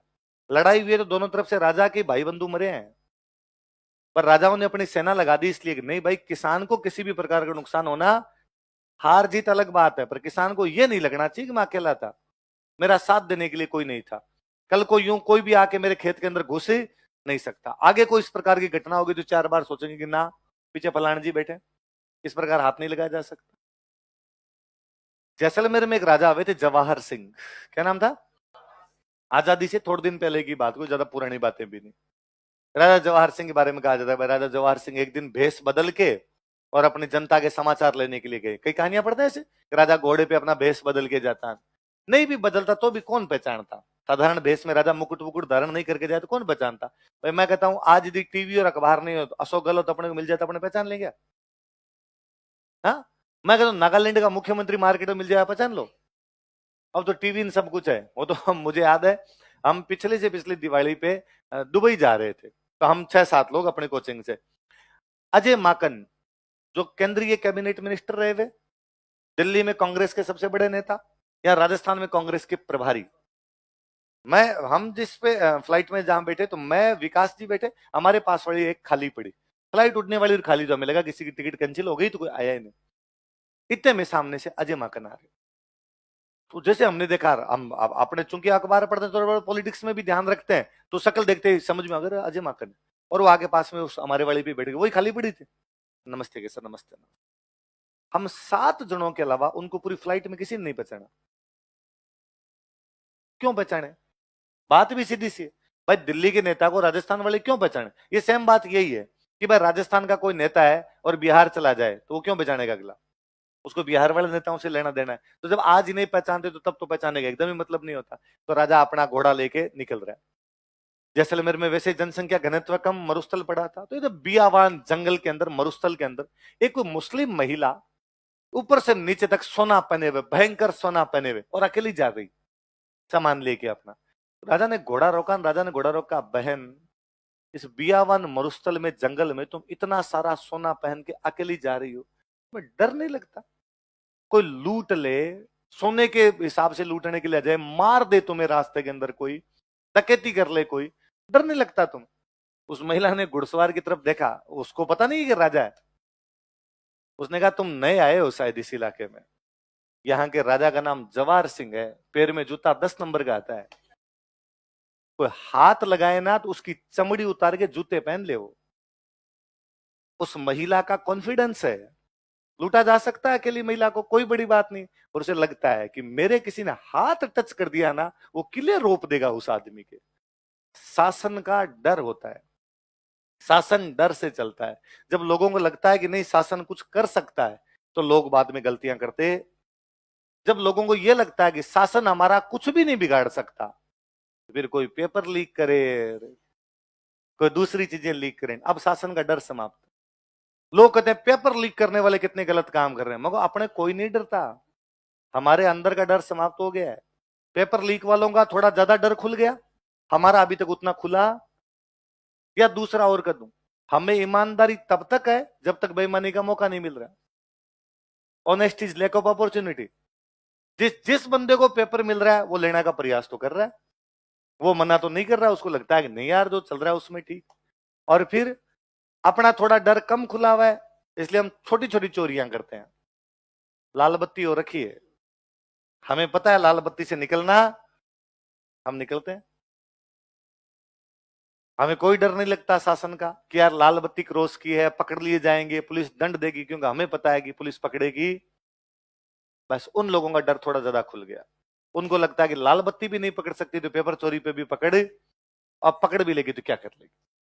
अपने लाल बत्ती भी सोचते हैं कि पकड़ लेगी तो क्या है, 150 रुपए देके निकल जाएंगे। उन्हें लगता है कि 150 नहीं तो 150,000 देके निकल जाएंगे, इससे ज्यादा क्या होगा। शासन का डर बना रहना बेहद जरूरी है। राजाओं वाले राजा, मुझे ये बड़ा जोरदार चीज लगती है कि ये मान लो कोई एक स्टेट है, कोई स्टेट मतलब भरतपुर स्टेट है कोई, भरतपुर का राजा बैठा है यहाँ, भरतपुर की बाउंड्री लगती है यहाँ अलवर तक लगती है। यहाँ अलवर के आसपास में मान लो कोई एक खेत है, उस खेत में खेजड़ी का पेड़ है, उस खेजड़ी के पेड़ के पत्ते कौन लेके जाएगा, ये भरतपुर का राजा यहाँ बैठ के तय करेगा। एक बार भी नहीं हुआ किसी पत्ते दूसरे ने तोड़ लिए हो, क्योंकि बता था कि पत्ते तोड़ गया, राजा को पता चल गया ना पत्ते तोड़ लाए, तो राजा बता देगा 5 मिनट के अंदर क्या करना है क्या नहीं करना है। शासन का डर बना रहना बेहद जरूरी है। जब लोगों के दिमाग से शासन का डर निकलता है तो लोग उच्छृंखलता करते हैं। हमारे भारत में हमारे साथ समस्या यही, हम शासन का डर भूल ही गए। न शासन डर बता पा रहा है, न हम उस डर को महसूस कर पा रहे हैं, इसलिए सारे गलत काम जितने किए जा सकते हैं वो सब करते हैं। मोरल वैल्यू हमारे में नाम मात्र की नहीं है। नैतिक रूप से जितने पतितम भारत वाले हुए उतना कोई नहीं हुआ। यूरोप वाले देश हैं, देखो बाप रे कितने भले सीधे सज्जन लोग हैं वो सारे के सारे, और अपने इतने इतने कमीने चोर निकम्मे। बोला आप हॉलीवुड मूवियां देखा करो ना, उनके अंदर है कि एक बंदा वॉकिंग करता जा रहा है सुबह सुबह मॉर्निंग वॉक पे, आज रोड के किनारे अखबार रखे हुए, खूब सारे अखबार रखे हुए रोड के किनारे। उसने एक अखबार उठाया और देखा अखबार कितने रुपए का, 5 रुपए का, वहां एक बॉक्स है उसमें 5 रुपए छोड़े आगे। अगला बंदा है उसने अखबार उठाया 7 रुपए रखे आगे। फिर जो अखबार वाला बंदा है वो दोपहर 12 बजे है, बाकी बचे हुए अखबार ले गया, जितने रुपए पड़े थे वो ले गया। इमेजिन कीजिए यदि अपने सड़क किनारे अखबार,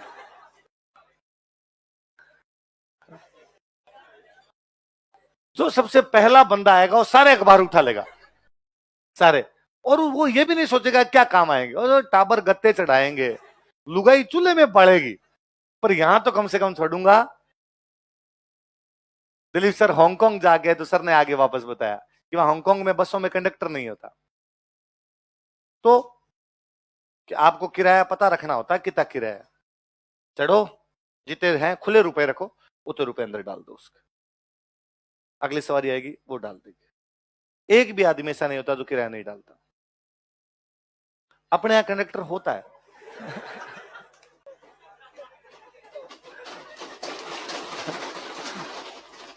गांव वाली बस में कंडक्टर चढ़ता इधर से, क्या खड़े रहते पीछे, कंडक्टर पीछे आता तो घूम के 5 रुपए बचाने के लिए हम चलती बस में स्टंट कर जाया करते थे। मर जाएंगे लेकिन कंडक्टर को 5 रुपए देने, बस के ऊपर चढ़ जाएंगे, वो ऊपर आएगा तो अपने नीचे चले जाएंगे, इसको दिखने नहीं चाहिए, दिख जाता तो वो बेइज्जती करके 5 रुपए ले लेता। पर आदमी चाहता है कि यार कैसे न कैसे करके बचाया जाए, क्योंकि हमें नैतिकता नहीं है। यूरोप वालों को हम कितनी भी गालियां निकालें, पर इन मामलों में वो बेचारे इतने आगे निकल गए जिसकी कोई हद नहीं।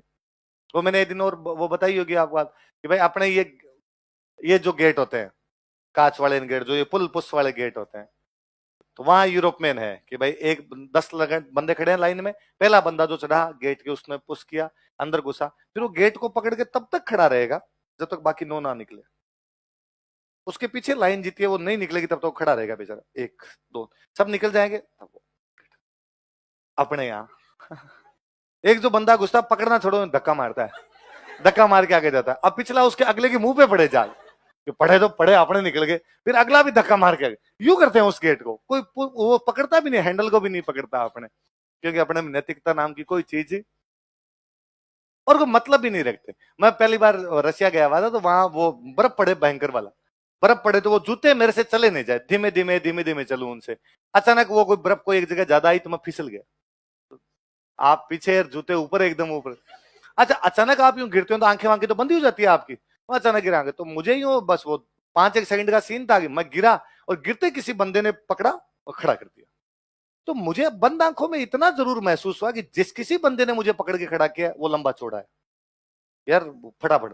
पर मैं पीछे मुड़ा तो पीछे उपेंद्र जी सर खड़े थे मेरे साथ वाले। तो मैंने कहा, अरे थैंक यू उपेंद्र जी यार, ये पता नहीं यार जूते कैसे फिसल गए यार मेरे, तो मेरे यहाँ शायद ये ज्यादा लग गया नीचे इनके बर्फ, इस वजह से फिसल रहे हैं। तो उन्होंने कहा, पर सर थैंक यू मुझे मत बोलो, मैंने नहीं खड़ा किया आपको।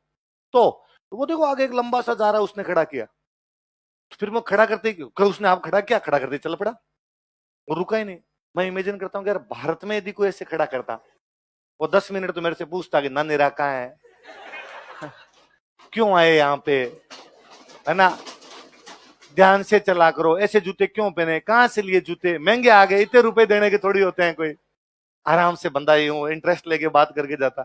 उस आदमी कोई मतलब, उसका काम है, अपना काम करेगा, उसका कर्तव्य केवल इतना था आपको खड़ा करना, उसने आपको खड़ा कर दिया। अब अपन में नैतिक मूल्यों का क्या हो गया है, पतन। कोई भी देश तब तक महान नहीं बनता जब तक उसके नागरिकों में नैतिकता नहीं आती। भारत उसी दिन महान बनेगा जब नागरिकों में क्या जाएगी। अपने सरकारों से उम्मीद करते हैं, सरकारें हमसे ही बनी है। आप सरकार से कतई उम्मीद नहीं कर सकते कि सरकार इन सारी चीजें सही कर देगी, सरकार आपसे ही तो गई है। और सबसे बड़ी बात, सरकार क्यों कानून व्यवस्था का ध्यान रखेगी। आपने सरकार को कानून व्यवस्था के नाम पर वोट थोड़ी दिए थे, आपने सरकार को वोट दिए इसलिए थे कि वो आपकी जात का है। आपने अपने एमएलए को वोट इस बात पर दिया था कि आपकी जाति का है। आज मैं कहता हूं कितना वो सिस्टम है कि किसी ऐसे बंदे को टिकट दे दो जिसकी जाति की वहां पे वोट नहीं है, वो बंदा मरे नहीं जीत सकता वहां से। अखबार खुलेआम लिखते हैं इस जाति के इतने लोगों को मिले टिकट, इस जाति के इतने लोगों को मिले टिकट। अब जो बंदा इस नाम पर आया है वो आपकी जाति के काम तो कर देगा, तो अपने एमएलए पर्सनल काम तो करते हैं, आपको ट्रांसफर कराना कराता है, आप उसको जब दारू की गाड़ी पकड़ ली छुड़वाता है, अब जब फलाना एक मुकदमा हो गया थोड़ी धाराएं धीमी करवा दो, वो धाराएं धीमी करवाता है। आप एक भी एमएलए को नहीं कह सकते वो पर्सनल काम नहीं करवाता, सारे के सारे एमएलए करवाते हैं। पर आप उससे ये उम्मीद नहीं करोगे पेपर लीक रोक देगा। आपने नहीं दिए वोट उसको पेपर लीक के लिए, आपने जिस काम के लिए वोट दिए थे वो प्रॉपर काम कर रहा है। आपके नेता बहुत भले सज्जन आदमी है बापड़े, जो कह के आए थे वो तमाम काम कर रहे हैं। अपनी जाति के मीटिंग के अंदर जाकर उसमें कहते हैं आपके लिए जीत जान लगा देंगे, और लगाते हैं बापड़े। उन्होंने कभी कहा ही नहीं पेपर लीक रोकेंगे, उन्होंने कभी कहा ही नहीं कि विद्यार्थियों के हित की बात करेंगे, उन्होंने कभी कहा ही नहीं कि महिलाओं की सुरक्षा की जाएगी, नहीं करते। नेता क्या अपने एकदम सच्चे आदमी, भले आदमी, नेता झूठे। इसलिए आज के बाद नेताओं को गालियां, बुरा जो देखन मैं चलान बुरा न मिलिया, जो दिल खोजा आपना मुझसे बुरा ना। तो जब अपने में नैतिकता आएगी तब भारत में भी आ जाएगी, अपने में नहीं आएगी तब तक भारत में भी। तो मतीरे की राड ये है कि साहब उस बंदे के रेस्पेक्ट की बात है कि मेरे रेस्पेक्ट है, ऐसे कैसे कोई ले जा सकता है। आज मतीरा लेके जाए कल भैंस को ले जाएंगे, कैसे लेके जाए मेरा मतीरा। तो उसके लिए कौन कौन दो राजा लड़े, अमर सिंह और ये मुगल बादशाह शाहजहां का टाइम था। किसका टाइम था, शाहजहां का टाइम था। अमर सिंह को वहां समाचार मिले, ये दोनों वहां है, वहां आगरा के दरबार के अंदर है, शाहजहां के पास में आगरा दरबार के अंदर है। और अमर सिंह को पता चला ऐसे ऐसे वहां लड़ाई होगी अपने, और अपने लड़ाई के अंदर हार गए। तो अमर सिंह ने कहा मैं नागौर जाऊंगा, पता तो लगाऊं यार कितने शहीद हुए, क्या बात हुई क्या बात नहीं हुई। करण सिंह को पता था कि यार ये कहीं नागौर जाएगा वापस लड़ाई झगड़ा होगा, तो इसको थोड़ा लेट करवाया जाए, अभी नहीं जाने देते हैं, बाद में जाने देते हैं। तो उधर शाहजहां का एक मंत्री है, उस मंत्री का नाम है सलावत खान। क्या नाम है, सलावत खान। किसका मंत्री है, शाहजहां। शाहजहां का रक्षा मंत्री है, रक्षा मंत्री को बोलते मीर बख्शी। क्या बोलते, तो शाहजहां के मीर बख्शी का नाम क्या, सलावत खान। और करण सिंह को लगा कि यार इसको पटाते हैं, इस सलावत खान को पटाते हैं, इसकी ठीक चलती है। भाई रक्षा मंत्री तो बड़ी चीज होती है ना, सेना ही सबसे बड़ा हुआ करता था राजाओं के टाइम में, तो सलावत खान को पटा। अब भाई करण सिंह ने सलावत खान के पास बैठना शुरू किया डेली। सलावत खान को आते टाइम नमस्ते करे, जाते टाइम नमस्ते करे, थोड़ा दोस्त बनाया, एक आधी पार्टी वार्टी दी सलावत खान को। फिर सलावत खान से पूछा कि अमर सिंह के बारे में तुम्हारा क्या ख्याल है। उसने कहा नेक ख्याल है, बहुत भला अच्छा आदमी है यार, शानदार लड़ाई करता है, पिछली लड़ाई में क्या लड़ गया था अपनी तरफ से। उसने कहा सर मैं तो पहले ही समझ रहा था आप भोले हो सलावत खान जी। कैसे, कि अमर सिंह गालियां निकालता आपको, 4 लोगों में खड़े होकर था सलावत खान चीज ही क्या है, और आपको छोड़ो तो सांझा कोई गलियां निकालता है। ये तो कहता है ऐसे बात सही है, इनके ही चले गए। सलाउत खान ने कहा नहीं नहीं यार, हमारे खिलाफ ऐसे कैसे बोल सकता है? कि आप तो एक बात बताओ, आज दिन तक इस आदमी ने आपको नमस्ते किया है? और सलाउत खान ने नोटिस किया यार अपने को नमस्ते तो नहीं करता। तो मैं करता हूं नहीं करता आपको? हाँ सर, मीर बख्शी हो, आपको नमस्ते नहीं करेगा कौन करे? और सलाउत खान अब नोटिस करता कि अमर सिंह आता दरबार में, दूर से शाहजहां कोई नमस्ते करता, नमस्ते करके बैठ जाता, सलाउत खान की तरफ तो देखता ही नहीं। और अब सलाउत खान ने शाहजहां के कान भरने शुरू किए कि अमर सिंह खराब आदमी है, आपके खिलाफ ये करता है। पर शाहजहां कूल था, शाहजहां ने कहा अरे चुप रह रे, लड़ने वाले बंदे हैं यार, लड़ने वाले बंदों को नाराज नहीं करते, अपने लिए काम आएंगे कहीं ना कहीं। और अमर सिंह ने एक दिन एप्लीकेशन लगाई सलाउत खान के पास, छुट्टियां वुट्टियां देने का काम कौन करे? सलाउत। ये सलाउत खान मुझे नागौर जाना, छुट्टी दो। सलाउत खान ने छुट्टी कैंसिल कर दी, छुट्टी कैंसिल कर दी। तो अमर सिंह बिना एप्लीकेशन लगाए, बिना परमिशन लिए आ गया। उसने कहा मरने दे दो, मत दे, यूं चला जाऊंगा। मत पूछ रहा था, दे तो ठीक है, नहीं दे तो अमर सिंह कहाँ आ गया? नागौर। अब कर्ण सिंह ने सलाउत खान की ओर कान भरे, साहब इतनी औकात है, देख लिया, मैंने कहा था ना ये आदमी डंका नहीं है। अब अमर सिंह थोड़े दिन बाद में गया, गया तो कर्ण सिंह ने जाते वापस कहा कि अब वो आ गया अमर सिंह, और कल दरबार में आएगा। हिसाब तो ये कहता आपसे आगे सॉरी बोले कि सॉरी सर, मैं आपसे बिना पूछे चला गया था, पर मुझे पक्का पता आपसे कोई सॉरी वोरी नहीं बोलेगा। सलाउत खान ने कहा नहीं नहीं, कल पक्का सॉरी बोलेगा, देख लेना यार, काम हो गया को इसलिए चला गया होगा। अगले दिन दरबार में सलाउत खान बैठा, कर्ण सिंह बैठा, अमर सिंह पास से निकला। अमर सिंह क्यों देखता, उसने देखा ही नहीं सलाउत खान, नहीं देखा। तो कर्ण सिंह ने अमर सलाउत खान के मारा, जा रहा है। और सलाउत खान से रहा नहीं गया, जरा गुस्सा आ रखा था सलाउत खान का, गंवार पता नहीं कहां कहां से उठ के आ जाते हैं। और जैसे गंवार का वापस घूमा, अपने पास अमर सिंह हमेशा कटार रखता था। क्या रखता था? उसने कटार निकाली, सलाउत खान को शाहजहां के दरबार में मार देता है। वही कूट कूट के मार दिया उसने शाहजहां, उसको सलाउत खान को। अब सलाउत खान को मारते देखा तो आसपास के राजा तो उठ उठ के भागेगी, डाकी मारेगा। उसने सलावत खान को मारा तो उसके दिमाग में आया, मैं शाहजहां के मंत्री को मार रहा हूं, और ये शाहजहां का साड़ा और था कि मैं शाहजहां के साड़े को मार रहा हूँ, मंत्री को मार रहा हूँ, शाहजहां मेरे को मारेगा। और उसके दिमाग में आ गया शाहजहां को सल्टा ही देते हैं। और उसने वो कटार निकाली उस सलावत खान से, शाहजहां आगे दरबार में सिंहासन बैठा, रुक रहे बहुत दिन हो गए तेरे को। और वो शाहजहां के पीछे भागा, शाहजहां को लगा आज मारेगा जिसमें शक नहीं। शाहजहां ने चप्पलें हाथ में ली, जहां राजा बैठता तो उसके ठीक पीछे एक दरवाजा था, उस दरवाजे के अंदर महिलाओं के रहने की जगह थी। महिलाओं के रहने की जगह को क्या कहते हैं इमरान? हरम। क्या कहते हैं? और अपने राजस्थान में जनाना क्या कहते हैं? वहां हरम महिलाओं के रहने की जगह थी। और वो वो शाहजहां तो उन महिलाओं के बीच में जाके छुप गया, क्योंकि शाहजहां जानता था कि राजस्थान का बंदा पहली बार महिलाओं के बीच में तो आएगा ही नहीं, और यदि आता भी है राजस्थान का बंदा महिलाओं के बीच में तो मिस कॉल दे के आता है। गांव में डोकरे खंखारे कर करके आते हैं। ये तुमने नहीं देखा होगा, नहीं देखा ना? ऐसा नहीं देखा? ऐसे दादाजी घर में आते हैं तो वैसा नहीं करते? यू रिच पीपल, हम गरीबों के बारे में क्या जानवा, हमें कई मिस कॉल हमें कई मिस कॉलें देनी पड़ती है भाई साहब, देते हैं ना गाँव में। और महिलाओं को समझ में हो जाती है कि मिस कॉल ससुर जी की है, जेठ जी की है, मिस कॉल के अनुसार रेस्पॉन्स करती है महिलाएं फिर भी उस हिसाब से। तो कि महिलाओं के बीच में आएगा नहीं। तो कहते अमर सिंह वो कटार फेंकता उसके पीछे। आज भी आप आगरा के किले में जाएंगे और अच्छा यदि कोई गाइड होगा तो बताएगा कि अमर सिंह कटार इस पिलर के आगे रुक गई थी, बीच में कोई पिलर आ गया तो उसके रुक गए, अमर सिंह वहां से निकल जाता है। कहते थोड़ी देर बाद में, और जब बाकी सारे राजा दरबार में वापस आए, वो उसकी लाश बीच में पड़ी है, शाहजहां ने आराम से मुंह निकाल के देखा तो कहा सर आ जाओ जाओ, वो कपड़े चेंज कर लो, सलवार सूट बदल लो वापस से, इधर आगे बैठ जाओ आप। तो शाहजहां आगे बैठा, वहां पे बैठा तो शाहजहां के मुंह से निकला कि अमर की कमर में कहां की थी कटारी। क्या है बोलो देखे? अमर सिंह की कमर में कहां की कटार? पाव शेर लोहे से हिलाई सारी पातशाही, बोलो लोहे से हिलाई सारी भाई कटार में कितना लोहा होता है? पाव। पाव शेर लोहे से हिलाई सारी पातशाही मतलब बादशाह होती शमशेरी, शमशेर मतलब तलवार। आज यदि लंबे वाली तलवार होती शमशेरी तो छिनाई ले तो आगरी। आज लंबे वाला लेके आता तो क्या छीन लेता? आगरा छीन लेता है ये आदमी। पर शाहजहां को बड़ा गुस्सा आया गया, यार मेरे साले को सरेआम मार गया, आंतड़ी बाहर निकल गया। और शाहजहां ने घोषणा की कि जिंदा या मुर्दा जो अमर सिंह को पकड़ के लाएगा उसको क्या दिया जाएगा? इनाम। और इसके चक्कर में अमर सिंह का साड़ा आया। अमर सिंह के साड़े का नाम था अर्जुन सिंह गौड़। क्या नाम था? और उस अर्जुन सिंह गौड़ ने अमर सिंह को मार दिया।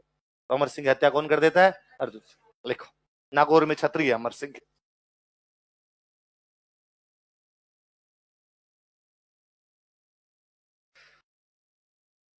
क्या लिखा है लास्ट में, क्या लिखा?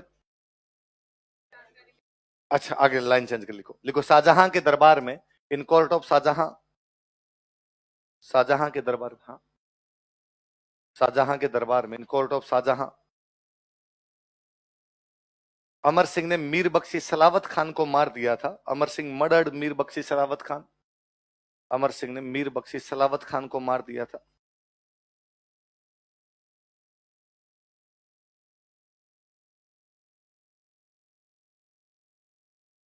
जोधपुर का परकोटा जोधा ने बनवाया था। जोधपुर शहर की स्थापना जोधा ने की। छोटा मोटा उस टाइम किले वाला परकोटा बना दिया था। शहर का जो परकोटा ये बाद में किसने बनवाया? क्या लिखा? हाँ, मीर बख्शी सलावत खान को मार दिया। मर्डर्ड मीर बख्शी सलावत खान। किससे मारा था? कटार। तो नाम पड़ा कटार का धनी। क्या नाम पड़ा? लिखो, अमर सिंह को कटार का धनी कहा जाता है। Amar Singh is called is master of dagger. Amar Singh को कटार का धनी कहा जाता है। Amar Singh is called is master of dagger.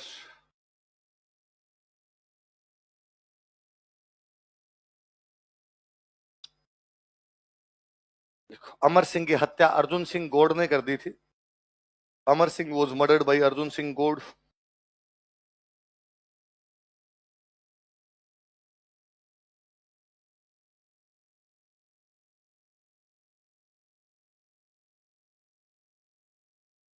Amar Singh की हत्या अर्जुन सिंह गौड़ ने कर दी थी।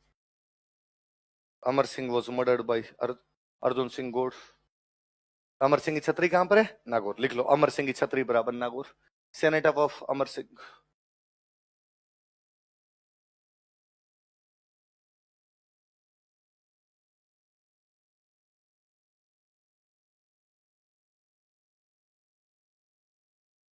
कहां पे छतरी?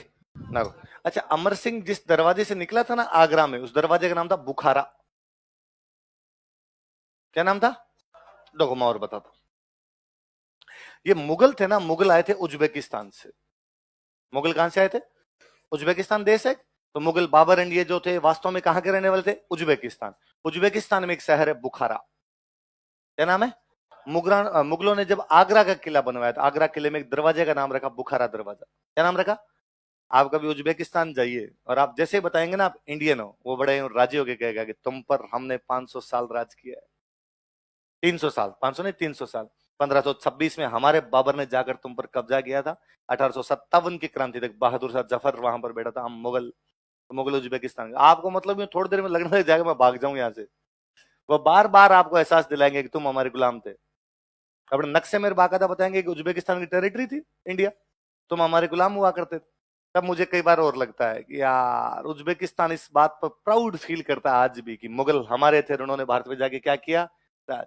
और अपने इतिहासकार फिर भी कह देते हैं कि ना मुगल अपने थे।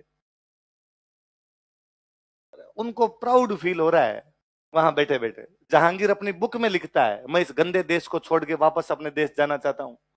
बाबर अपनी बुक के अंदर लिखता है इस भारत में मुझे आम के अलावा कुछ भी पसंद नहीं, यहाँ के लोगों की शक्लें भी कितनी बुरी है।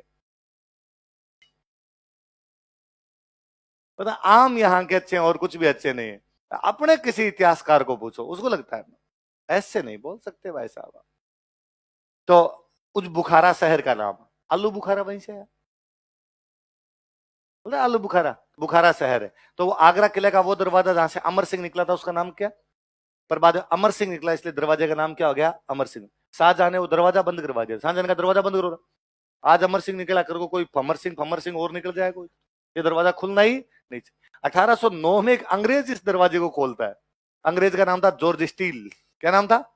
और वो भी जब दरवाजे खोल रहा था लोगों ने मना किया, अरे सर अमर सिंह निकल जाएगा। अरे कहा निकल गया यार अमर सिंह, अब कहां निकलेगा। देखो आगरा किले का बुखारा दरवाजा, Bukhara gate of Agra fort. Agra किले का बुखारा दरवाजा,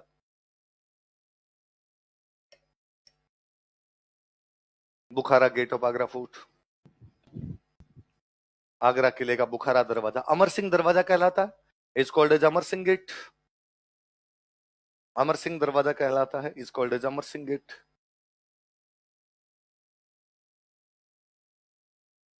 शाहजहां ने इस दरवाजे को बंद करवा दिया था। Shahjahan got closed this gate. Shahjahan ने इस दरवाजे को बंद करवा दिया था। Shahjahan got closed this gate.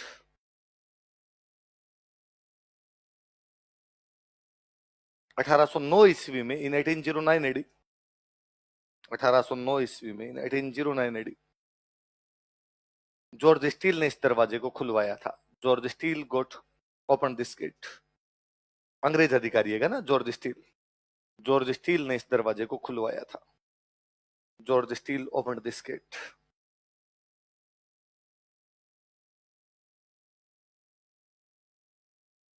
अगला राजा लिखो जसवंत सिंह।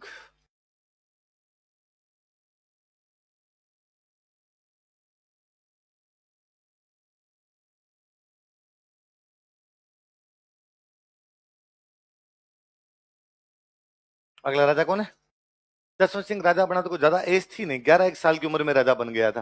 तो कहा गया भाई थोड़े दिन बंदा शासन संभाले कोई, तो इसका संरक्षक बनाया गया था। उसका नाम था राज सिंह कुंपावत। क्या नाम था? लिख लो, गार्जियन राज सिंह कुंपावत।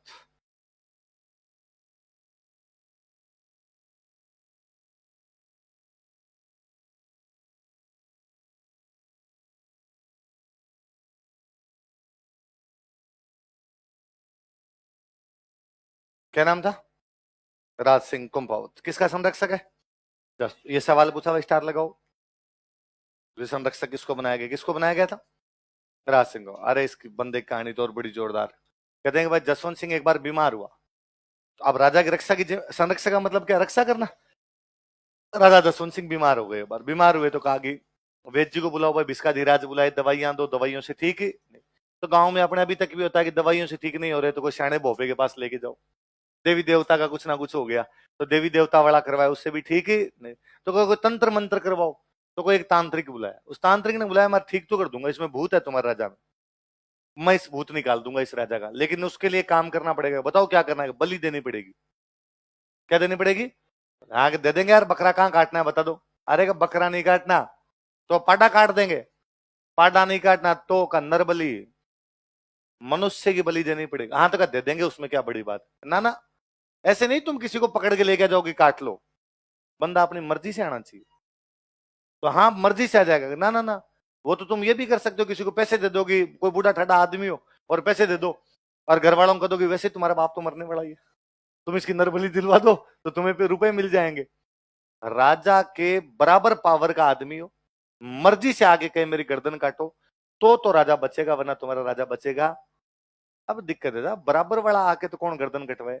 राज सिंह कुंभावत ने गर्दन कटवा ली थी। तो मैं संरक्षक हूं, मेरा काम रक्षा करना है, यदि ऐसा करने से राजा का भूत निकलता तो मेरी गर्दन काट ली जाए। राज सिंह कुंभावत प्रधानमंत्री टाइप का बंदा, इतने बड़े पद का आदमी, उसने गर्दन काटो, कहते हैं इसकी गर्दन काटी गई, यज्ञ किया गया, उसके बाद जसवंत सिंह ठीक हुए। तो कौन है संरक्षक? कौन है? कौन है? फिर जसवंत सिंह को एक दूसरी चीज के लिए याद किया जाता है। जसवंत सिंह मुगलों के उत्तराधिकार संघर्ष में भाग लेते हैं। किसमें भाग लेते हैं? लिखो, मुगल उत्तराधिकार संघर्ष में भाग लिया था। He participated in Mughal succession struggle. Mughal उत्तराधिकार संघर्ष में भाग लिया था। He participated in Mughal succession struggle. Mughal उत्तराधिकार संघर्ष में भाग लिया था। He participated in Mughal succession struggle. अब सुनना, देखो थोड़ी सी बात इधर, बाद में मैं बताता हूं, समझने वाली सी बात है थोड़ी सी, लिख अपने एक साथ ही लेंगे। शाहजहां के 4 बेटे हैं। एक बेटे का नाम है दारा, एक बेटे का नाम है औरंगजेब, एक बेटे का नाम है मुराद, एक बेटे का नाम है सुजा। कौन कौन है बताओ देखे?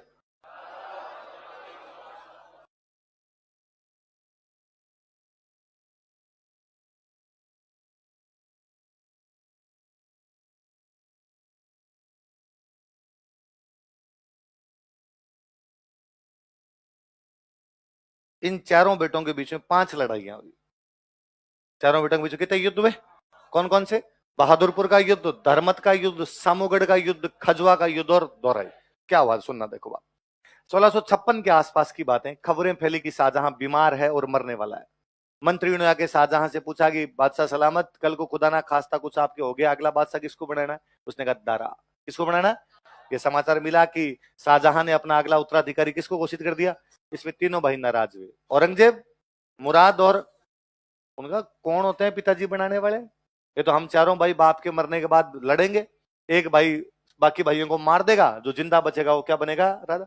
सर्वाइवल ऑफ द फिटेस्ट, पुत्र जीवितता का सिद्धांत, जो शक्तिशाली है वो क्या बनेगा? उधर से औरंगजेब अपनी सेना लेकर रवाना हो रहा है, इधर से मुराद अपनी सेना लेकर रवाना हो रहा है, इधर से हो रहा है सुजा। सुजा थोड़ा तेज पड़ा और सुजा ने अटैक किया दारा पे। किस पे अटैक किया? सुजा और दारा के बीच में जो लड़ाई होती है उस लड़ाई का नाम है बहादुरपुर का युद्ध। क्या नाम है? शाहजहां किसकी तरफ है? और शाहजहां ने अपने राजस्थान के एक राजा को भेजा कि जाओ तुम सुजा का मुकाबला करो दारा की तरफ से। मिर्जा राजा जयसिंह। किसको भेजा? जयपुर के एक राजा है, क्या नाम है? तो मिर्जा राजा जयसिंह गैर सुजा को कूट के आगे। तो बहादुरपुर का युद्ध किसने जीत लिया? दारा। किसके खिलाफ? सुजा। और दारा का सेनापति कौन है? मिर्जा राजा जयसिंह। कौन है? औरंगजेब को समाचार मिला गया यार मामला गंभीर है, शक्तिशाली पड़ रहा है, और दारा पहला युद्ध तो जीत गया। औरंगजेब जगीरा था उस टाइम का, कमीनापन कूट कूट के भरा हुआ था उसने। उसने मुराद के पास मैसेज किया। किसके पास? और कहा भैया मुराद समाचार सुने कुछ? मुराद ने कहा समाचार सुने, पिताजी ने दारा को बादशाह घोषित कर दिया है और दारा ने सुजा को हरा दिया, और मैं जाऊंगा, लोग मुराद कहते हैं, इसको मारूंगा पकड़ के, दारा को उल्टा लटका के पीटूंगा, मैं बनूंगा बादशाह। औरंगजेब ने समाचार किया शाबाश मेरे भाई, मैं तो यही चाहता हूं कि भाई मुराद बादशाह बने, और मुराद तुम संघर्ष करो, मैं तुम्हारे। मुराद ने कहा पर भैया आप खुद? उसने कहा अरे मैं साउथ इंडिया में राजी हूँ यार, पर मैं चाहता हूं कि योग्य आदमी राजा बने, और मैं जानता हूं कि चारों में योग्य मुराद है, तो राजा कौन बनना चाहिए? तो मुराद ने कहा मेरे साथ है, पक्का मैं सेना लेके आ रहा हूं, मैं साउथ इंडिया से मध्य प्रदेश पहुंचता हूं तो गुजरात से मध्य प्रदेश था। मुराद कहां पर बैठा है? गुजरात। तो गुजरात से एमपी, मैं महाराष्ट्र से एमपी, यहां से दोनों आगरा पर अटैक कर लेंगे। तो ये वाला प्लान सही है, अपने ये वाला कर लेते हैं अपने। उधर ये बात पता चली किसको? आपके शाहजहां को, दारा को पता चली कि दोनों भाई मिल के आ रहे हैं इस बार। कौन कौन? कौन से रास्ते से? मध्य प्रदेश होते हुए आगरा की तरफ। वापस राजस्थान के एक राजा को भेजा गया कि दोनों को साथ जाके रोको। राजा का नाम है जसवंत सिंह। क्या नाम है?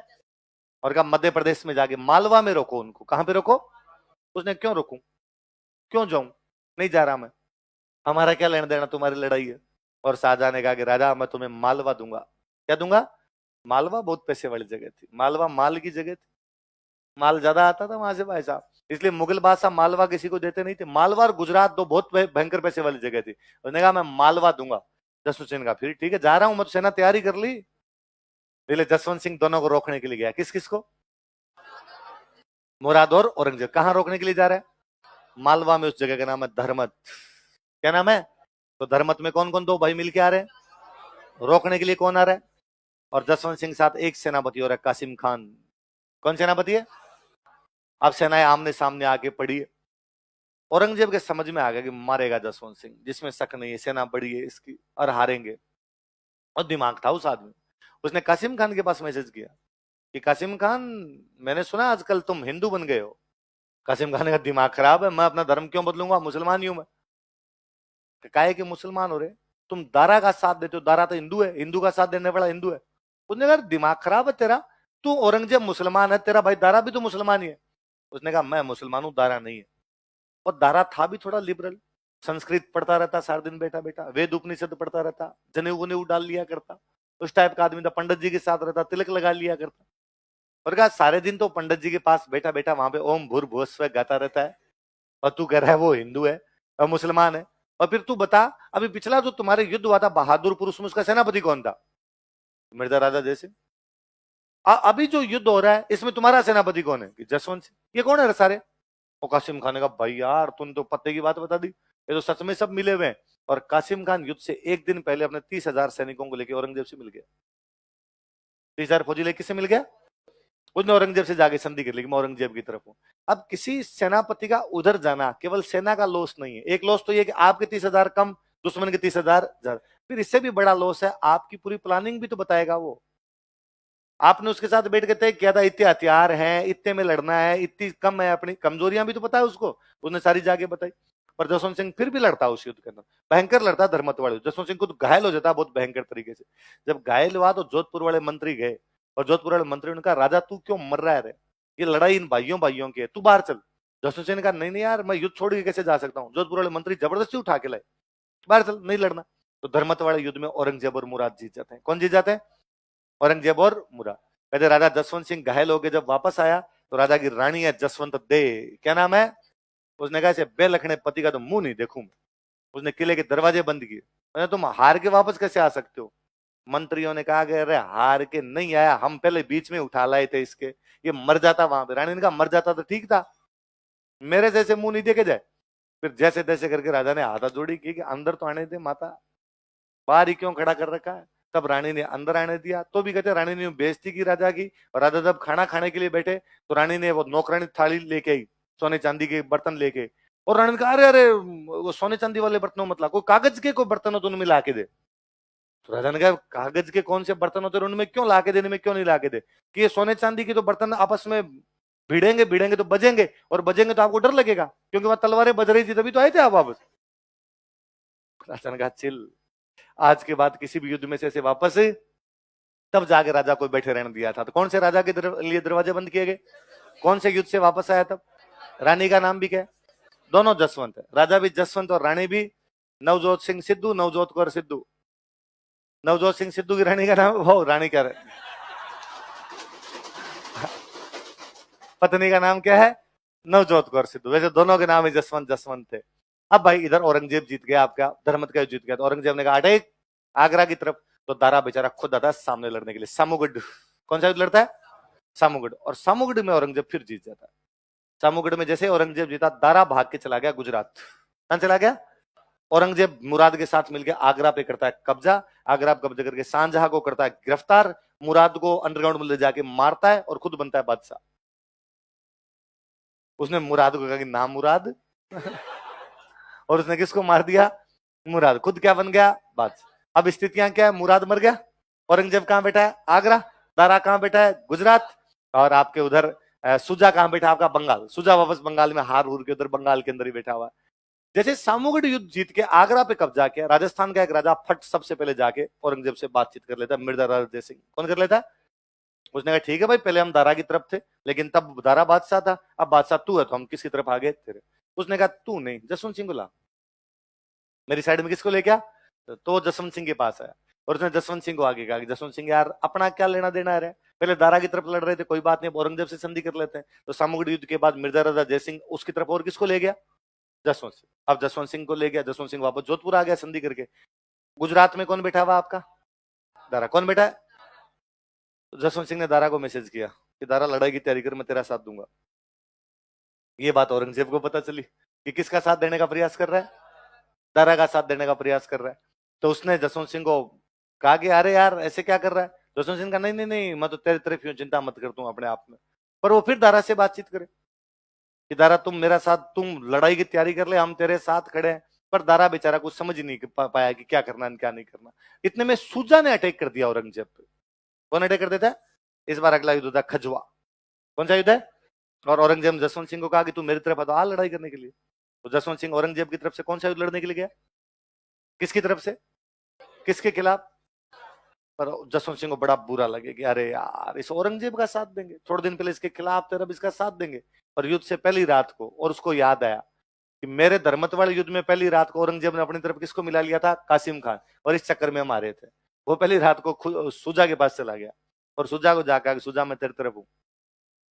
कैसे? तो कल जब युद्ध शुरू होगा ना, तो मैं रहूंगा तो औरंगजेब की तरफ ही। जैसे युद्ध शुरू होगा मैं औरंगजेब अटैक कर दूंगा, इधर से तू औरंगजेब अटैक कर देना। औरंगजेब की समझ में नहीं आएगा कि मेरा मुकाबला करेंगे तेरा करे। पर ध्यान रखना एंड टाइम पर एक साथ हमले करने, तब औरंगजेब हारेगा, वरना औरंगजेब हारेगा नहीं। सुजाने का ठीक है। जसवंत सिंह एंड टाइम जो टाइम दिया था उस पर औरंगजेब अटैक करता है, औरंगजेब की उधर की जो सेना थी उसको मारता पीटता है, उसके हथियार वथियार उठाता है, उस साइड वाले जितना धन माल मता था वो उठाता है। सुजा उठा ही नहीं था तब तक, नींद से नहीं उठा, तो सुजा अटैक ही नहीं कर पाया। जसवंत सिंह वहां से औरंगजेब की सेना को लूट पीट के जीता कर सकता था, वहां से निकल गया। सुजा बाद में लड़ा, बाद में उठा, उठ के औरंगजेब से लड़ा, औरंगजेब ने सुजा को फिर पीट दिया। कहते जसवंत सिंह जब यहाँ इस खजवा के युद्ध में औरंगजेब की सेना को लूट के यहाँ से निकलता है वापस, तो आगरा की जिम्मेदारी औरंगजेब ने अपने मामा जी को दे रखी थी। मामा जी का नाम था शाइस्ता खान। क्या नाम था? शाइस्ता खान को पता चला कि जसवंत सिंह खजवा को लूट के और कहां आ रहा है, आगरा की तरफ। तो शाइस्ता खान ने जहर की गोलियां मंगा ली थी, जहर खा के मरूंगा। उसको लगा कि यदि जसवंत सिंह आगरा आएगा तो पहले तो सांझा को जेल से निकाल के बादशाह बनाएगा और मेरे को पकड़ के मारेगा। उसकी घर की जो पत्नियां थी, उसने महिलाएं थी, उन्होंने कहा कि पहले तो मर मत, जब नजदीक आए तब मर जाना, अभी तो आगरा में आया है नहीं। पर जसवंत सिंह आगरा जाता ही नहीं। जसवंत सिंह वहां से चुपचाप कहां जाता है, वापस अपने जोधपुर आके बैठ जाता है। और जोधपुर आके वापस दारा को मैसेज करता है, आ रहा है क्या। तो औरंगजेब ने बाद में जसवंत सिंह को कहा कि मैं तेरे को गुजरात दे दूंगा, तू पंगे मत ले ऐसे। तो बाद में औरंगजेब ने क्या दे दिया इसको, गुजरात। तो दारा बेचारा भाग गया सिंध। दारा कहां भाग गया, अब ये कहां पर बैठा हुआ है, गुजरात। गुजरात लेके वापस इधर आ गया। उधर उधर वो दारा को वापस मैसेज करेगा, आ रहा है क्या। तो दारा ने हिम्मत की, दारा सिंध से आया सिरोही। कहां पे आ गया, सिरोही आया। तो सिरोही आने के बाद जसवंत सिंह को कहा, जसवंत सिंह ने कहा देख हम लड़ेंगे बाकायदा तेरे तरफ, पर एक तू एक काम कर, देख अकेला मत आ, बाकी राजाओं को साथ ले, अपने अकेले अकेले लड़ेंगे तो औरंगजेब के खिलाफ पार नहीं पड़ेगी। तो दारा मैसेज करता है राणा राज सिंह को। किसको मैसेज करता है, मेवाड़ महाराणा कि मुगलिया सल्तनत की पगड़ी अब तुम्हारे कदमों में है राणा राज सिंह, तुम यदि साथ नहीं दोगे तो हम हार जाएंगे, प्लीज हमारा साथ दीजिए। राज सिंह की और दारा की आपस में बनती, क्योंकि चित्तौड़ किले का पुनर्निर्माण सादुल्ला खान ने तोड़ दिया था दारा के कहने पे, इसलिए राणा राज सिंह न्यूट्रल हो गया। राणा राज सिंह किसकी साइड में, औरंगजेब। इसलिए बेचारा दारा हिम्मत करके, दोराई दोराई अजमेर के पास जगह पड़ती है, हिम्मत करके अकेला यहाँ लड़ने के लिए आया। जसवंत सिंह जोधपुर से निकलता है, इधर औरंगजेब जसवंत सिंह कर रहा है तेरी मेरे से संधि, मेरी तरफ से आ। अब जसवंत सिंह फंस गया। यदि वो दारा का साथ देता तो मरेंगे, दोनों मरेंगे, सेना बड़ी थी नहीं। औरंगजेब का साथ देना नहीं चाहता, इसलिए जोधपुर से निकलता है, बीच में बैठ गया, आगे गया नहीं। उसने कहा तबीयत खराब है। तो इस युद्ध में उसने भाग ही नहीं लिया। दोराई वाले में वापस औरंगजेब जीत गया। उसने दरासी को पकड़ा और दरासी को पकड़ के मार दिया। अब केवल कौन बचा हुआ है, खजवा वाले युद्ध के अंदर सूजा जीता था, सूजा जीतने के बाद सूजा हारा था। सूजा हारने के बाद बेचारा भाग गया, मणिपुर की साइड चला गया, तो उसका पता ही नहीं चला अंतिम समय तक कहां गया कहां नहीं गया। तो जसवंत सिंह इनके दो युद्धों में लड़ा था। कौन कौन से दो युद्धों में, धर्मत और खजुआ। कौन कौन से युद्धों में, हेडिंग डालो भाई। उत्तराधिकार की कौन कौन सी लड़ाई में लड़ा, पता तो रहे अपने को। देखो धर्मत का युद्ध, धर्मत एमपी में जगह पड़ती है ना, बैटल ऑफ धर्मत। वास्तव में लड़ाई किस किस के बीच में, एक तरफ तो औरंगजेब और मुराद दोनों साथ में, और सामने कौन है इनके, दारा।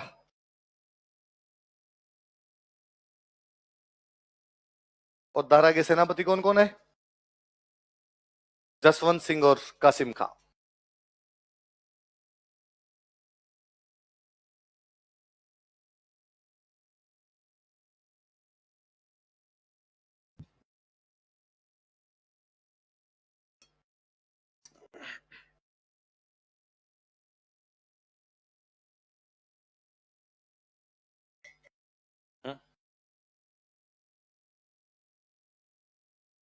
हाँ, कोटावाड़ा मुकुंद सिंह धर्मत के युद्ध में लड़ता हमारा, यही है। वेरी गुड, शाबाश।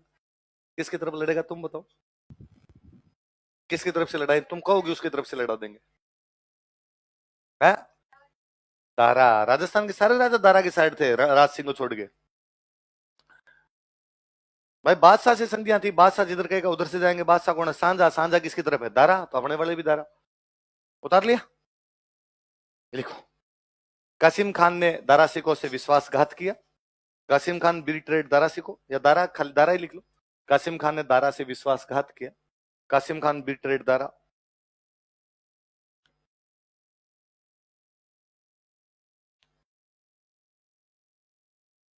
तथा युद्ध से पहले औरंगजेब से मिल गया, and he joined hands with Aurangzeb before battle. तथा युद्ध से पहले औरंगजेब से मिल गया, and he joined hands with Aurangzeb before battle.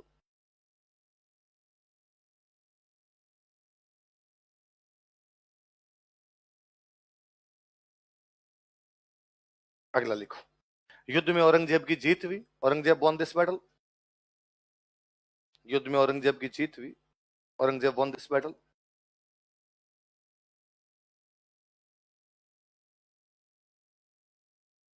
लिखो, घायल होने के कारण ड्यू टू इंजरी, घायल होने के कारण due to injury Jaswant Singh वापस जोधपुर चला गया। Jaswant Singh return back to Jodhpur. Jaswant Singh वापस जोधपुर चला गया। Jaswant Singh return back to Jodhpur. Return back to Jodhpur.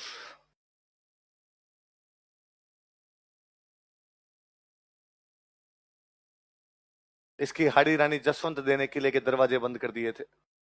His hardy queen Jaswant they got closed gates of fort।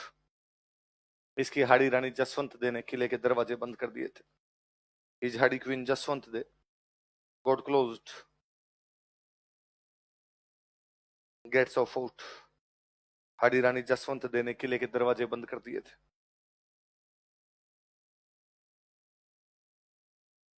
got closed gates of fort। Line change कर लिखो।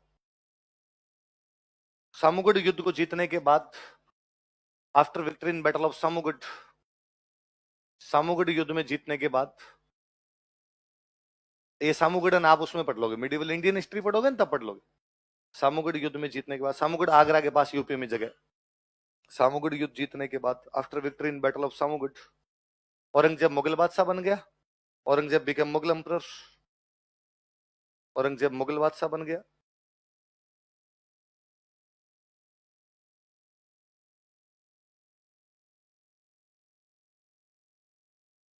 अतः मिर्जा राजा जयसिंह ने औरंगजेब से संधि कर ली।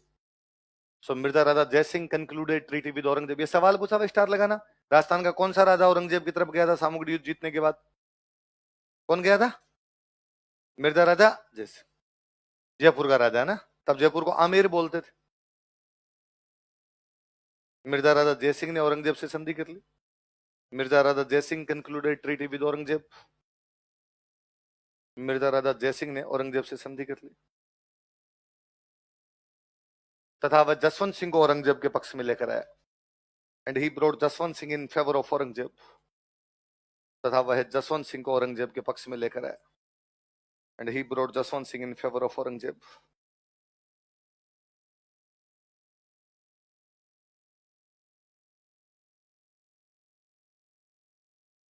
अगला लिखो, खजुआ का युद्ध, battle of Khajua. Khajua UP में जगह भाई।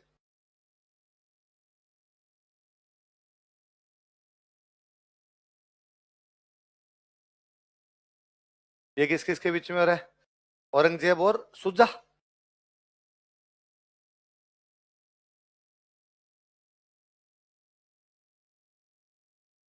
और जसवंत सिंह किसकी तरफ से आया था?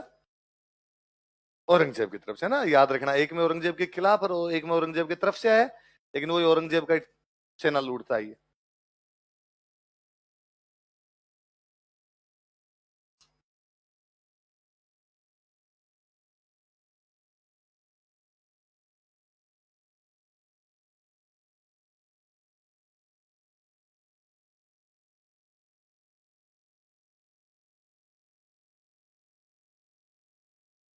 लिखो, युद्ध से पहले जसवंत सिंह सुजा से मिल जाता है। Jaswant Singh joined hands with Shuja before battle. युद्ध से पहले जसवंत सिंह सुजा से मिल जाता है। Jaswant Singh joined hands with Shuja before battle.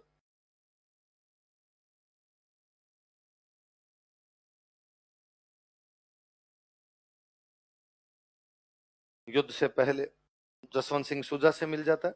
Jaswant Singh joined hands with Shuja before battle. तथा युद्ध के दौरान एंड ड्यूरिंग बैटल, तथा युद्ध के दौरान एंड ड्यूरिंग बैटल उसने औरंगजेब की सेना को लूट लिया था। उसने औरंगजेब के सैनिक शिविर को लूट लिया था। लिख लो, उसने औरंगजेब के सैनिक शिविर को लूट लिया था। He looted military camp of Aurangzeb. उसने औरंगजेब के सैनिक शिविर को लूट लिया था। He looted military camp of Aurangzeb. Aurangzeb के सैनिक शिविर को लूट लिया था। तो दोनों युद्ध याद रह जाएंगे। जसवंत सिंह कौन कौन से दो युद्धों में लड़ा था बताओ देखे? ये तो धर्मत और दूसरा कौन सा? खजुआ। धर्मत में किसकी तरफ से? दारा। खजुआ में गया किसकी तरफ से? लेकिन मिल किससे गया था? याद रह गया? अब सुनना मेरी बात। अगला आपकी इकोनॉमी का डिस्कशन है, प्लीज ढंग से सुनना। इकोनॉमी जैसे सब्जेक्ट में डिस्कशन सबसे अधिक काम के होते हैं। अपने वाले इन सब्जेक्ट में क्या होते हैं, इनमें तो एक आधी चीजें होती है जो बताई जाने वाली होती है, बाकी आपके समझ में आई जाती है। इकोनॉमी सब्जेक्ट ही ऐसा होता है कि उसमें खूब सारी चीजें होती है जिनको अलग अलग प्रकार से समझा जा सकता है। तो आपको समझाया किसी प्रकार से, पेपर में क्वेश्चन दूसरे प्रकार से है, इसलिए भी कई बार गलत हो जाता है। यार जैसे हमने समझा था वैसे क्वेश्चन ये नहीं था, तो डिस्कशन में क्लियर हो जाएंगे। इसलिए ये नहीं कि भाई आप डिस्कशन है तो इसका मतलब हम बैठेंगे नहीं, सारे ढंग से बैठोगे। और ये प्री वालों को आपको ज्यादा करने की आवश्यकता पड़ती है, वरना तो मैं किसी में कहूं नहीं। आप प्री वाले भगवान जाने क्या माइंड सेट सोच के आते हो कि आपको लगता ही है कि इस प्रकार की चीजें आपने करनी, वरना फाउंडेशन वाले तो बैठे रहते हैं, उनको तो करने की आवश्यकता नहीं पड़ती। तो प्लीज पढ़ना, ढंग से सुनना। कल मैं पूछूंगा इस क्वेश्चन के पेपर, ये जो पेपर है इसके क्वेश्चन आपसे वापस पूछूंगा, क्या क्या समझा क्या क्या नहीं समझा, ठीक है।